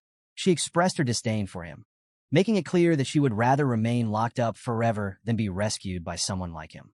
Su Yang's curiosity grew, and he pressed her for details on what had happened. Lilith's anger flared as she recounted how Alcaray had initially deceived her with his appearance, only to later try to drug and assault her. She had narrowly escaped his clutches, and her bitterness toward him was palpable. Hearing this, Su Yang was clearly disgusted and questioned how someone would dare to attempt this with a person of Lilith's status. She explained that despite being a Lilith, she had little protection due to her family's lack of favor. The Lorentz family held immense power in the Elven Kingdom, and even her mother, Queen Savaraya, couldn't easily punish them. Lilith, being the least favored daughter, felt particularly helpless. As Lilith revealed more about her troubled past, Su Yang began to consider how he might leverage this information. He shifted his tone, announcing that he intended to hand her over to Alcaray. Lilith immediately panicked and pleaded with him not to, insisting that she would rather die than fall into Alcaray's hands again. Su Yang remained calm, clarifying that he wasn't asking for her opinion. He pointed out that Alcaray was a six-tier powerhouse, and Lilith should be well aware of just how strong he was. Su Yang hinted that his own life could be in jeopardy if he didn't comply. But then, he offered her a choice. If she was willing to beg and provide him with information about Alcaray's weaknesses, he might agree to help her. Realizing the situation she's in, Lilith becomes desperate and starts pleading with Su Yang. She even offers to reveal a critical weakness of the Lorentz family in exchange for his protection. Apparently, while they're powerful in magic and spiritual abilities, their bodies are incredibly fragile, like glass cannons. Despite their magical prowess, they're at constant risk because their physical defenses are on par with low-tier strength. It's a huge vulnerability, but they usually cover it with strong magical barriers. Lilith warns Su Yang that with his current power, breaking through that barrier would be next to impossible. But Su Yang, not willing to give up, reassures her. He quickly realizes that if he advances to the Radiant Moon stage, it might make him strong enough to overcome this obstacle. However, this option comes with a heavy cost. Advancing would trigger an increase in the dungeon's difficulty, drawing the attention of the Explorer Guild and complicating his plans. Yet, he can't help but wonder if there's a way to achieve both goals. Protect Lilith and avoid unnecessary risks. As he considers his options, Su Yang remembers a past experience with the Heart of the Dragon Slayer, an item that had fused with his dragon form to grant him increased power. Inspired, he decides to try merging his current equipment with his dragon form. and in a sudden, successful transformation, Su Yang vanishes from Lilith's sight, reappearing as an empowered dragon with heightened abilities. His stats flash across his mind. His spirit attribute has strengthened massively, bridging the gap in his powers. Confident now, Su Yang steels himself for the upcoming showdown. Just then, an imposing voice challenges him. It's Alcaray, mocking and taunting Su Yang, demanding he surrender Lilith. Alcaray sees the dragon's silence as cowardice and begins plotting, even considering using a forbidden spell to wipe out the palace, Lilith included. In a twisted scheme, he thinks he could manipulate her corpse with memory spells before resurrecting her to his liking. He's on the verge of casting his spell when, without warning, a massive shadow looms over him. Su Yang, repulsed by Alcaray's vile plan, has heard enough. In a flash, he strikes, slamming Alcaray with a crushing force that shatters his magic barrier in one blow, sending the elf flying into a wall. His health bar plummets, and he's left with only a sliver of health, barely clinging on. Alcaray is in shock, terrified at the power he's just witnessed. How did the dragon close in so silently, and how could he bypass the magic defenses so easily? It's beyond anything he could have anticipated. In his full dragon form now, Su Yang towers over Alcaray, flames swirling around him as he declares that for someone like him, the usual rules just don't apply. Channeling all his newfound power, he launches his final move, Spirit Cleansing Inferno. In an instant, a massive eruption of flames engulfs Alcaray, reducing him to nothing more than screams amidst the intense, consuming fire. As Su Yang's final attack on Alcaray fades, a system notification appears. You have slain Alcaray Lawrence, 140th level court magician. Another notification follows, confirming his success with a staggering 12.1 million experience points gained.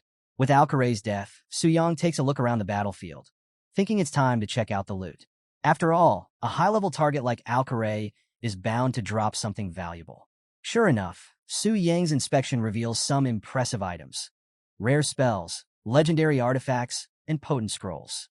Among them are the First Order Banishment spell, a top-tier spell capable of leveling entire cities, and Thunder of the Nine Worlds, which summons an endless storm that can shift the very skies. There's also a legendary soul summoning stone, which calls forth the elusive lunar wolf spirit, a revered guardian of the elves.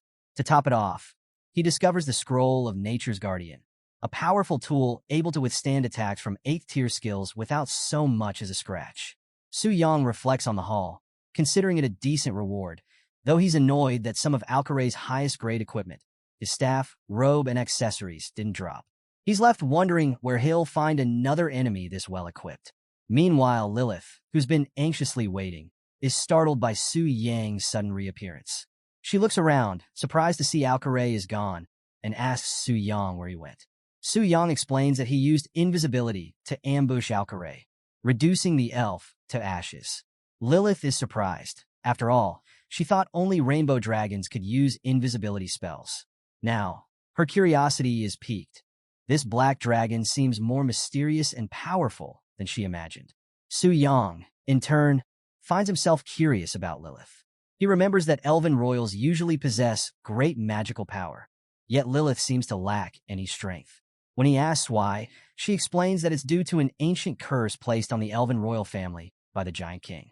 This curse seals magical abilities and drastically shortens lifespans, and every generation, one royal is chosen to bear its effects. This time, it's Lilith's turn, leaving her overlooked and unvalued among her own people. Hearing this, Su Yang reflects on how, without his own advantage, he might have faced a similar fate, powerless and at the mercy of others. In a way, he realizes he's managed to change both of their fates. Suddenly, Lilith becomes anxious. Seeing Su Yang's thoughtful expression, she fears he might go back on his promise to protect her. But as she watches, Su Yang calms himself and reassures her that she's free now, at least within this realm. She's bewildered, unsure why he's letting her go or what he means by true freedom. Su Yang explains that he intends to protect her and promises that she'll gain her freedom beyond the secret realm in time. Commanding his followers, he instructs them to ensure her safety. His servants pledge their obedience, leaving Lilith shocked by his unexpected kindness. With a final, peaceful glance at Lilith, Su Yang settles into a slumber, his dragon form retreating. As his consciousness returns to the real world, he reflects on how productive this venture was, feeling more confident about the challenges ahead, especially with the inevitable clash against the expedition team. As Su Yang got up, his device chimed with a familiar notification sound. Checking his messages, he was taken aback to see 99 plus unread notifications. His initial thought was that it might be Lin Yuyin reaching out, but the sheer number of messages was unsettling. Was this a virus? With a mix of curiosity and concern, Su Yang began scrolling through his messages, only to realize they were all genuine, and from numerous people trying to reach him. Several of the messages revealed the eagerness and worry of others. Su Yang, where are you? Why haven't you responded? Or next time, let us know if you're leaving so suddenly. Some even requested his company for simple outings, while others playfully asked for a sketch. Su Yang couldn't help but think, wow, these women are really enthusiastic. Among all those notifications, Su Yang chose to reply to Lin Yuyun, who casually mentioned understanding that he was busy. She suggested they catch up whenever they had the chance, and expressed appreciation for his help. Su Yang noted how different she was from others, especially the more pragmatic members like Ling Ao and the expedition team. This, he thought, is what a guild should feel like, lively, supportive, and positive. The next day, Su Yang made his way to the tower to proceed with his third job change.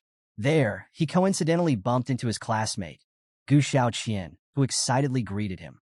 She mentioned that she'd just reached level 20 with the help of some senior players and was there for her first job change.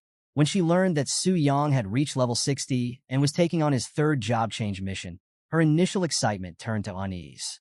She couldn't help but feel the growing gap between them. Noticing her insecurity, Su Yang reassured her, reminding her that as a hidden class, her potential was significant. Encouraged by his words, Gu Xiaoqian left feeling hopeful, thinking that despite Su Yang's strength, he was still the same person, kind and supportive. Turning to the mission board, Su Yang reviewed the details of his latest challenge. A 5-star third job change mission titled Demon Warrior, double proof of magic and strength.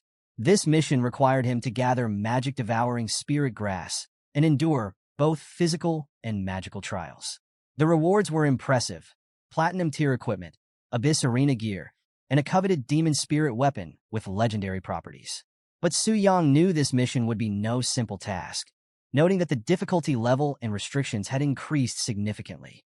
At that moment, Bai Ling appeared and warned him about the Red Moon phenomenon. This rare occurrence increased the aggression and bloodlust of wild monsters and made dungeons even more dangerous.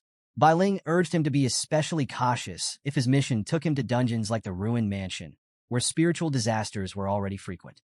Su Yang acknowledged her advice, but was confident that, with his 4th level strength, this mission would be manageable, even if he couldn't openly share that confidence with her. The scene shifts to Su Yang's mission location, the Ruined Mansion, a platinum-tier secret realm recommended for level 60 or higher. This place is cloaked in dark history. Once the home of a powerful official, it now stands as a terrifying dungeon, cursed and haunted by the spirits of all who perished there after the official went mad. As Su Yang arrives, a guard at the mansion's entrance wakes up from a groggy nap, clearly unnerved. He mutters about the timing of the Red Moon phenomenon, cursing his bad luck to be on duty during such a dangerous event. Just as he's preparing to set up a warning, he's shocked to see a portal opening nearby. Someone is actually entering the dungeon during the Red Moon. Inside, Su Yang navigates the haunted corridors, battling ghostly enemies with ease. He swiftly takes down several ghostly children's spirits and thinks the challenge is manageable. But then, something strange happens. More ghosts begin emerging from the walls, their eerie wails echoing through the mansion. As he watches, the spirits transform into monstrous versions of themselves, their labels changing to level 70 Mad Ghost Child. Stunned, Su Yang realizes he's seeing the true effect of the Red Moon. The monsters are mutating. Now facing faster and stronger enemies, Su Yang is forced to shift strategies. A Mad Ghost Child charges at him, hitting hard enough to make him stumble. Recognizing the danger, he activates his Demon Blade skill, slicing through the air to create a defensive barrier between himself and the mutated enemies. As he fights, a system notification suddenly appears. Sanity value at 90/100.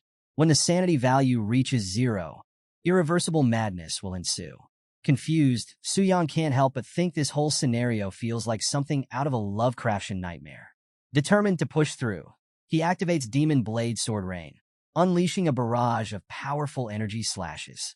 While he manages to fend off the attacks, the battle is intense. Su Yang watches his sanity value drop to 60, and with his mana down to only 20%, he realizes he's losing focus. He wonders just how much longer it will take to reach the boss. Finally, after fighting his way through, he encounters a massive, hulking figure emerging from the darkness, a level 82 elite zombie giant. Recognizing the sheer difficulty, Su Yang knows he needs a boost. Reluctantly, he decides to use his legendary summoning stone to call forth the lunar wolf spirit. The powerful beast appears with a fierce growl, making quick work of the zombie giant with one devastating attack. Watching with satisfaction, Su Yang thinks, just as expected from a legendary summon, the power gap in this dungeon is huge. With the lunar wolf spirit now by his side, Su Yang feels a surge of confidence, ready to steamroll through the rest of the dungeon. He navigates deeper, finally locating the entrance to the boss room. Standing before the massive doors, he commands them to open. As they creak open, a haunting voice echoes from within, lamenting in sorrow, "Ancestors, forgive me. I am guilty." Entering the room, Su Yang is greeted by a cutscene revealing the boss's dark backstory. A ghostly figure tormented by guilt, declaring that he has already committed too many murders and is destined to kill again. The boss details flash on the screen. Red Moon Corruption, Devouring Spirit Ghost, boss level 90, race, undead. With a sinister laugh, the boss's aura fills the room, signaling the start of an intense showdown. Su Yang commands the lunar wolf spirit, instructing it not to finish off the boss entirely so he can land the final blow himself. Observing the boss's level, he realizes the immense red moon boost has raised it to near diamond tier status. Without the lunar wolf spirit, this battle could have been a brutal defeat. In a final move, Su Yang lands the killing blow and a notification flashes. You have killed level 90 boss, Red Moon Corruption, Devouring Spirit Ghost. The rewards include platinum tier gear and a unique item, the Devouring Spirit Ghost Soul Core. Examining it, Su Yang notes that while platinum tier gear no longer interests him, the Soul Core's 80-point spirit boost might prove useful as a potion ingredient. Satisfied, Su Yang decides to press onward, knowing his next mission site awaits. The scene shifts to the ominous red moon hanging overhead. Standing against its eerie glow, Luo Linger appears, visibly frustrated. She casts an impatient glance toward the ruined mansion in the distance, wondering aloud why those who ventured inside haven't come out yet. Beside her, Lu Ci speculates that there could be a few stragglers hiding or trying to escape, remarking that the ruined mansion under the red moon is too dangerous for ordinary adventurers. Only someone like Luo Linger herself could handle it easily. But growing impatient, Luo Linger cuts him off, demanding direct answers about who is inside and how long they've been there. Zhou Tai hesitates before explaining that, although the raid has been going on for half an hour, no A-level or B-level guilds in Tianling City have claimed responsibility. The situation remains a mystery, and it's clear this irritates Luo Linger. She knows that under the red moon, the ruined mansion rivals a diamond-tier dungeon in difficulty. She herself would have to proceed cautiously. Anyone who entered without a team should have been torn apart by the monsters by now, so who could possibly still be in there? Suddenly, a loud boom breaks her thoughts as the portal at the mansion's entrance activates. Zhou Tai alerts everyone. The portal is reacting. Someone's coming out. Su Yang steps out, looking a bit weary from his intense battle, exhaling as he mentally recovers from the fight. Su Yang quickly notices the crowd waiting for him and recognizes some familiar faces. He wonders if the expedition group has discovered his true identity and set a trap. Zhou Tai, clearly surprised, mutters that it's only Su Yang emerging from the dungeon again. The tension thickens as Su Yang, unfazed, casually comments on the crowd gathered so late at night, questioning why so many people are here for a small platinum-level dungeon. One of the guards, visibly frustrated, retorts that Su Yang should have known better than to enter alone under the red moon. Unfazed, Su Yang shrugs, wondering aloud if it's really all that serious. The guard, however, insists that Su Yang's life might have been at risk, and his own job is on the line if something had gone wrong. Before the guard can continue, Luo Linger steps forward, commanding the guard to silence and step back. She then addresses Su Yang, asking if he truly cleared the Red Moon's ruined mansion alone. With casual confidence, Su Yang confirms it, sparking shock and awe among those watching. Impressed yet serious, Luo Linger proposes a deal. Clearing the dungeon solo under the red moon is remarkable, but she wants him to hand over the crystal core dropped by the boss. She tells him to name his price. Su Yang, unbothered, raises an eyebrow and questions why he should hand it over. His unexpected response leaves the group momentarily stunned. Luo Linger's assistant, now agitated, steps forward, demanding that Su Yang show respect. The assistant introduces Luo Linger, detailing her background as a genius of the Global Beast Master Association and the youngest daughter of the master of Tianji Pavilion. Clearly accustomed to instant obedience, the assistant threatens Su Yang for ignoring Luo Linger's request. But just as she moves to strike him, Luo Linger halts her, commanding her to stop. Considering the situation, Su Yang realizes that while Luo Linger is clearly a powerful figure, she doesn't appear to be targeting him specifically. Curious, he politely asks what she wants. Luo Linger explains that she'd originally hoped to gather some top-quality ingredients for her spirit horse, but Su Yang's quick actions had allowed him to secure them first. Still, she can't ignore his audacity and issues a challenge. If Su Yang can withstand her soul-hunting falcon for 3 minutes, she'll consider the matter settled. A powerful level 90 beast, the soul-hunting falcon materializes, its presence formidable. Su Yang quickly sizes up the challenge as the falcon dives toward him at incredible speed. He remarks that her approach seems a bit excessive. Lu Xi, watching from the sidelines, mutters that Su Yang has clearly underestimated her power. But Zhou Tai, observing carefully, realizes that if Su Yang managed to solo the Red Moon dungeon, his strength must rival a 4th-tier master's. As the falcon closes in, it unleashes a blade storm attack. Recognizing the danger, Su Yang realizes that he can't simply defend. The falcon's attacks are both swift and long-ranged. Finally, he decides to reveal his true power. Drawing his sword, he activates Dragon's Bloodlust, causing it to glow with intense energy. Lu Xi, shocked by the weapon's power, whispers to himself, wondering if this is indeed that legendary sword. The falcon swoops down, launching a powerful attack, but Su Yang counters with Soul Impact, unleashing a devastating blow. The attack catches the falcon off guard, delivering heavy damage and leaving the crowd in stunned silence. Su Yang smirks, noting that it hasn't even been 3 minutes yet. Furious, Luo Linger accuses him of killing her spirit beast. Calmly, Su Yang reminds her that she only requested he withstand the beast, not that he couldn't fight back. He points out that she might be so used to her authority that she's forgotten basic principles. Internally, he notes that he isn't afraid to face her, even if it comes to forbidden spells. Just as the tension peaks, Zhou Tai steps forward, warning Luo Linger against starting a fight. He explains that Su Yang holds a special status as a VIP at the temple and a gold member of the X-Alliance. The Grand Court had issued orders for all his matters to be handled with care. This revelation surprises Luo Linger, who begins to piece things together.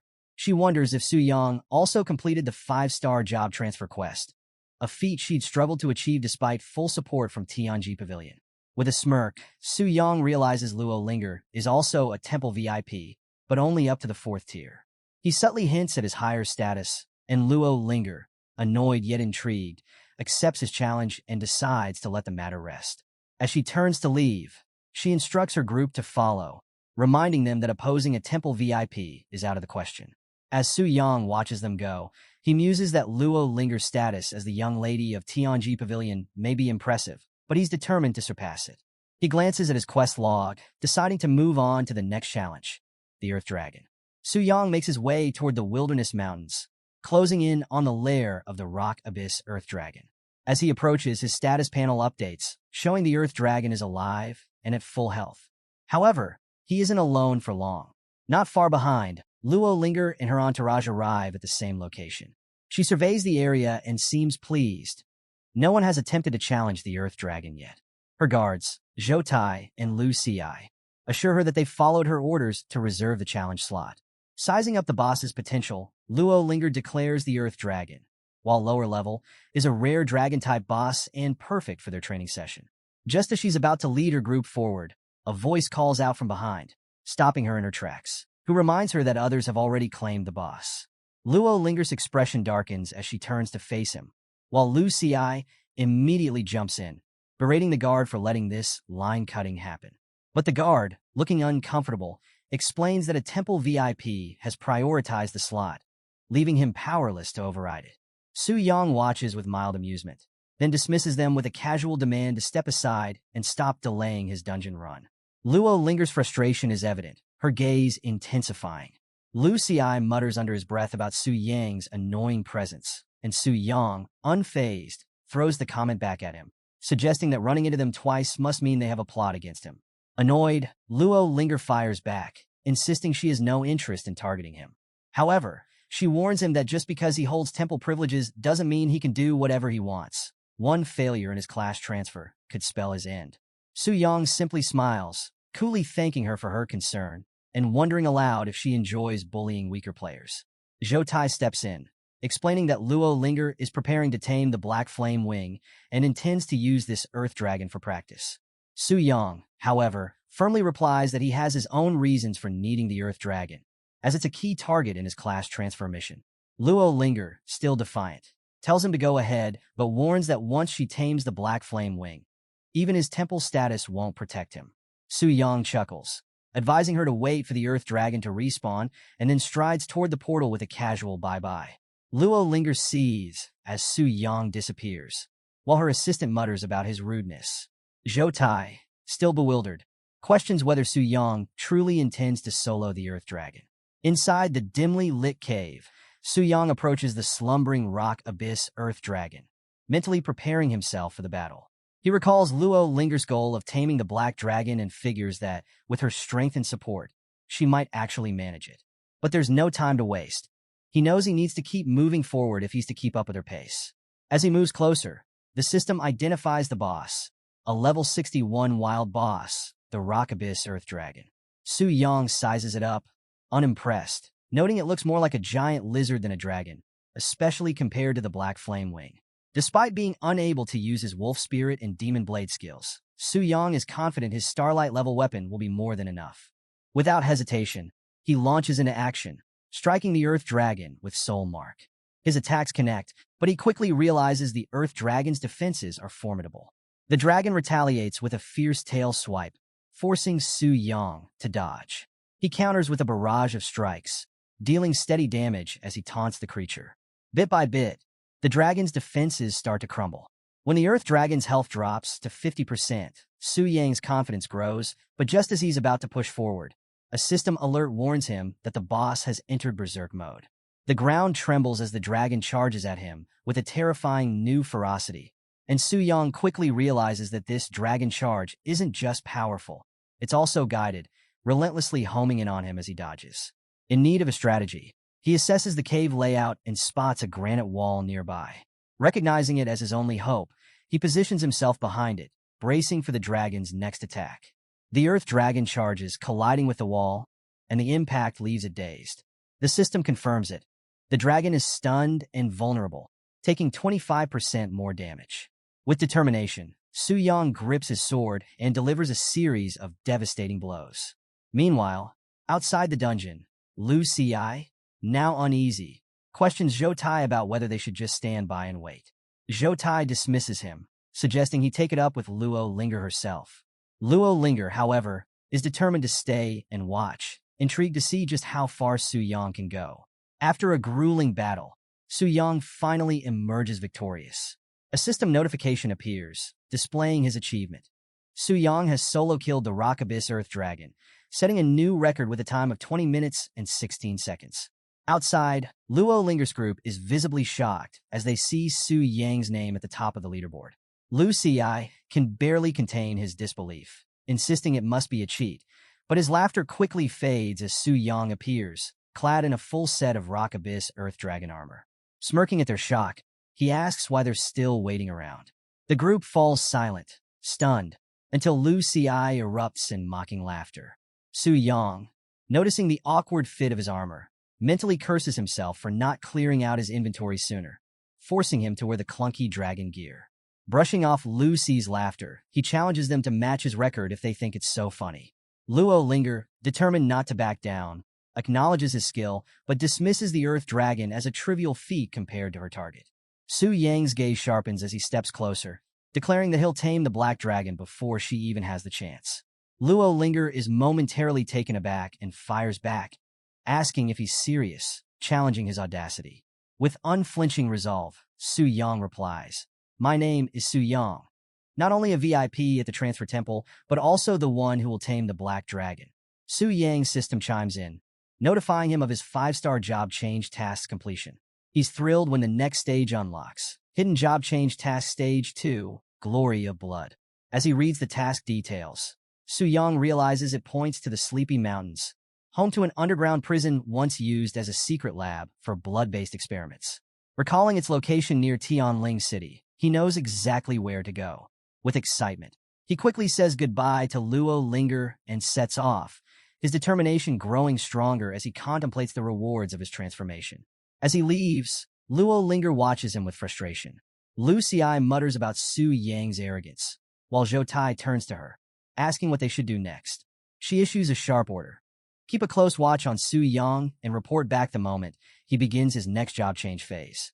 The assistant acknowledges, setting off to follow him at a distance. Meanwhile, Su Yang heads for a secluded area, his golden glowing armor indicating that his transformation is complete. He checks the stats on his Rock Abyss Earth Dragon set and finds it boosts his strength and damage reduction. This set will be solid enough until my 4th job change, he muses, pleased with the upgrade. His next target, the Sleepy Mountains, looms on the horizon, its thick fog casting an eerie shadow across the landscape. Known for its cold silence, the area lives up to its grim reputation. As Su Yang navigates the foggy terrain, he realizes just how difficult it is to see far ahead, and he mutters about the long trek awaiting him. Suddenly, a pair of ominous red eyes appears in the mist, signaling a threat. Recognizing the danger, Su Yang braces himself and charges forward, cutting down the shadowy creatures blocking his path with swift, powerful strikes. Just as he's making progress, a voice echoes from behind him, catching him off guard. Turning, he sees a confident figure approach, Zhang Yin, a master of the Thundersword class. Lightning crackles around her as she curiously questions Su Yang's presence in such a dangerous area. She suspects he might be in over his head, but offers to team up with him, suggesting she could take care of him. Politely but firmly, Su Yang declines, explaining that his task doesn't allow team play. Zhang Yin watches him go, intrigued by his determination and curious about the nature of his mysterious task. Su Yang presses onward, summoning his spirit wolf to guide him through the mist.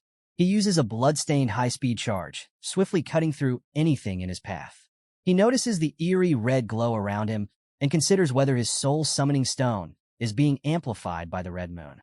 It seems unusually powerful, he notes, planning to check on the artifact's stability later. After a long journey, Su Yang finally reaches the entrance to the underground prison, a hidden passage covered in thick vines and rocks. He mutters about the distance, but acknowledges the concealment as a clever touch. Stepping inside, he's immediately struck by a foul stench. What a stench! Smells like rotting meat. Scattered around are twisted corpses, frozen in agony and covered in blood. He can't help but wonder if this place is indeed tied to the glory of blood. As he ventures deeper, he notices there are no monsters along his path and speculates that something killed them before he arrived. A faint, flashing pentagram catches his eye, indicating a powerful force nearby. Cautiously, he reaches out to touch a glowing skull, only for a blood-curdling scream to echo through the chamber. Suddenly, a monstrous figure, the zombie of the dead wizard's resentment, emerges, its eyes glowing with unrelenting malice. The system identifies it as the vengeful undead form of a wizard who once pursued the glory of blood through forbidden experiments. In death, his resentment festers, demanding blood from any intruders. Without flinching, Su Yang delivers a swift, powerful strike, silencing the undead wizard. A system message confirms his victory. You killed the special boss, zombie of the dead wizard's resentment. Experience gained, 213,000 points. Among the loot, he finds a book titled Mad Wizard's Experimental Notes. Browsing through its pages, he discovers chilling details about the dark rituals and human experiments the wizard conducted in his pursuit of power. Just as he's wondering how this helps him, a system notification appears. Detected task item. Mad Wizard's Experimental Notes. Detection complete. Reward obtained. Blood Blessing Ritual. Realization dawns on Su Yang. This ritual is a permanent enhancement, but it requires the blood of a powerful creature. He recalls that the wizard used ordinary human blood, which must have led to his failure. But with Earth Dragon blood in hand, Su Yang believes he has the key to success. A bold idea surfaces. If he's seeking a truly powerful creature, why not aim for the Black Flame Wing? Standing with newfound purpose, Su Yang asks the system if he can connect to the boss realm when there are no intruders. The system confirms that, as long as no one else is present, he can proceed. Smirking, he commands his summoned creatures to guard the entrance against intruders, ensuring no one disrupts his ritual. System, connect immediately, he orders, and a golden light engulfs him. Meanwhile, in the Black Dragon Athos' secret realm, Lilith sits beside the slumbering Black Dragon, frustration evident on her face. Bored and restless, she reflects on her captivity and sighs. Despite being promised freedom, the dragon does nothing but sleep. Resigned, she mutters about her long imprisonment and laments how only Alcaray attempted to rescue her, furthering her belief that her family has forgotten her. Just then, the Black Dragon suddenly stirred, its eyes snapping open with a thunderous roar that echoed through the air. Lilith jumped in shock, exclaiming in surprise. She couldn't help but stare at the massive creature, now wide awake and emitting a loud bellow. "What's gotten you all grumpy?" she teased, a mix of amusement and annoyance in her voice. The dragon paused for a moment, still caught up in its outburst, before resuming its fierce display of noise. Just as Lilith began to relax, the dragon unexpectedly swung its massive tail with great force. In a moment of panic, Lilith yelped as the tail cut through the air, leaving behind a trail of golden blood. This was no ordinary dragon. Its noble blood meant that using it for the ritual would surely yield exceptional results. Concerned by the dragon's sudden injury, Lilith asked, "Why are you hurting yourself all of a sudden?" The Black Dragon, almost nonchalantly, responded that it had just gotten a bit too excited and had let out some blood. Lilith raised an eyebrow, playfully suggesting that perhaps the dragon had been rejected in a dream by a little female dragon. Taken aback, the dragon questioned, "What little female dragon?" before quickly diverting the conversation, insisting it was merely curious and that she shouldn't think too much of it. As the golden blood dripped down and pooled into a container, a notification chimed in Su Yang's mind. Black Dragon's essence blood has been stored in the warehouse. The Black Dragon finished its task with a mutter, declaring it was time to return to sleep, closing its eyes once more. Lilith couldn't resist teasing the dragon again, asking if it was dreaming of that little female dragon. But the dragon, already dozing off, simply replied to not overthink things, mentioning that the next wave of enemies would come soon and urging her to be patient. Confused and frustrated, Lilith wondered aloud about these supposed enemies, but before she could finish her thought, the dragon was already fast asleep. "Why do you always say such strange things and then fall asleep again?" she exclaimed in exasperation. Just then, Su Yang re-entered the scene, cheerfully announcing his return. He was pleased to find that no one had disturbed him. His red spirit companions growled in acknowledgement, ready for the next phase of their mission. Stepping into the center of the blood formation, Su Yang recalled the task's instructions. He took out the vial containing the Black Dragon's essence blood, contemplating the potential risks involved. With determination in his heart, he decided to seize the moment. Fortune favors the bold. After all, he drank the blood, feeling it burn as it traveled down his throat. Almost immediately, he collapsed, his body convulsing in pain. It felt as if everything inside him was melting. Gasping, he struggled to endure the excruciating sensation as the ritual began to take effect. Su Yang fought against the rising intensity. The blood clung to him as if it were alive, trying to devour and assimilate him. Panic began to creep in as the tendrils of blood wrapped tighter around him, constricting his movements. Despite the instinct to protect his companions, he shouted for them to stay away, insisting this was part of the ritual. He emphasized that the weak were unworthy of the blessing from the strong, and that only those of equal strength could grow through the tempering of pain. The blood continued to constrict around him, pushing him to his limits as the ritual tested his endurance. Suddenly, a notification announced, "Chrysalis completed." The blood cocoon surrounding Su Yang began to solidify, encasing him entirely. His spirit companions growled anxiously, sensing the powerful transformation occurring within. As energy surged, the cocoon started to crack, thin lines of power bursting outward with increasing tension. With a final surge, the cocoon shattered, sending shockwaves across the ritual circle. Su Yang muttered, acknowledging that the ritual of the blood blessing was complete. He flexed his hand, feeling an incredible strength coursing through him. It was a transformation beyond anything he had experienced before, even surpassing the boost he received after previous job changes. His confidence soared as he realized he could now rival a 5-tier strong fighter. A system notification popped up, using Black Dragon's essence blood to complete the blood blessing ritual. All properties increased by 50%. New skill unlocked, Perpetual Black Flame, a rare power typically wielded by Black Flame Kings now under your control. In awe of the black flame that danced in his hand, Su Yang contemplated the immense power he now possessed. He noted that even the boss had not fled from the Black Dragon's might, and holding this power, he truly grasped how terrifying the dragon was. The natural order dictated that the weak submit to the strong, a truth best understood by the creatures of the wild. With a smirk, he decided it was time to test his newfound abilities. He unleashed the black flame with a swift motion, and the fire surged forward with a powerful whoosh, followed by an explosive boom. Surprised by the sheer force of the flames, Su Yang realized they were more powerful than he had anticipated. The black flames crackled and surged with immense energy, creating a massive blast that echoed across the mountains, leaving a path of destruction in its wake. Watching the aftermath with wide eyes, he marveled at the overwhelming power he now wielded. He reflected on the blood blessing's secret, realizing it was now buried within him, never to be reused. Despite feeling a tinge of disappointment, his expression remained focused. He knew he needed to control this strength better next time.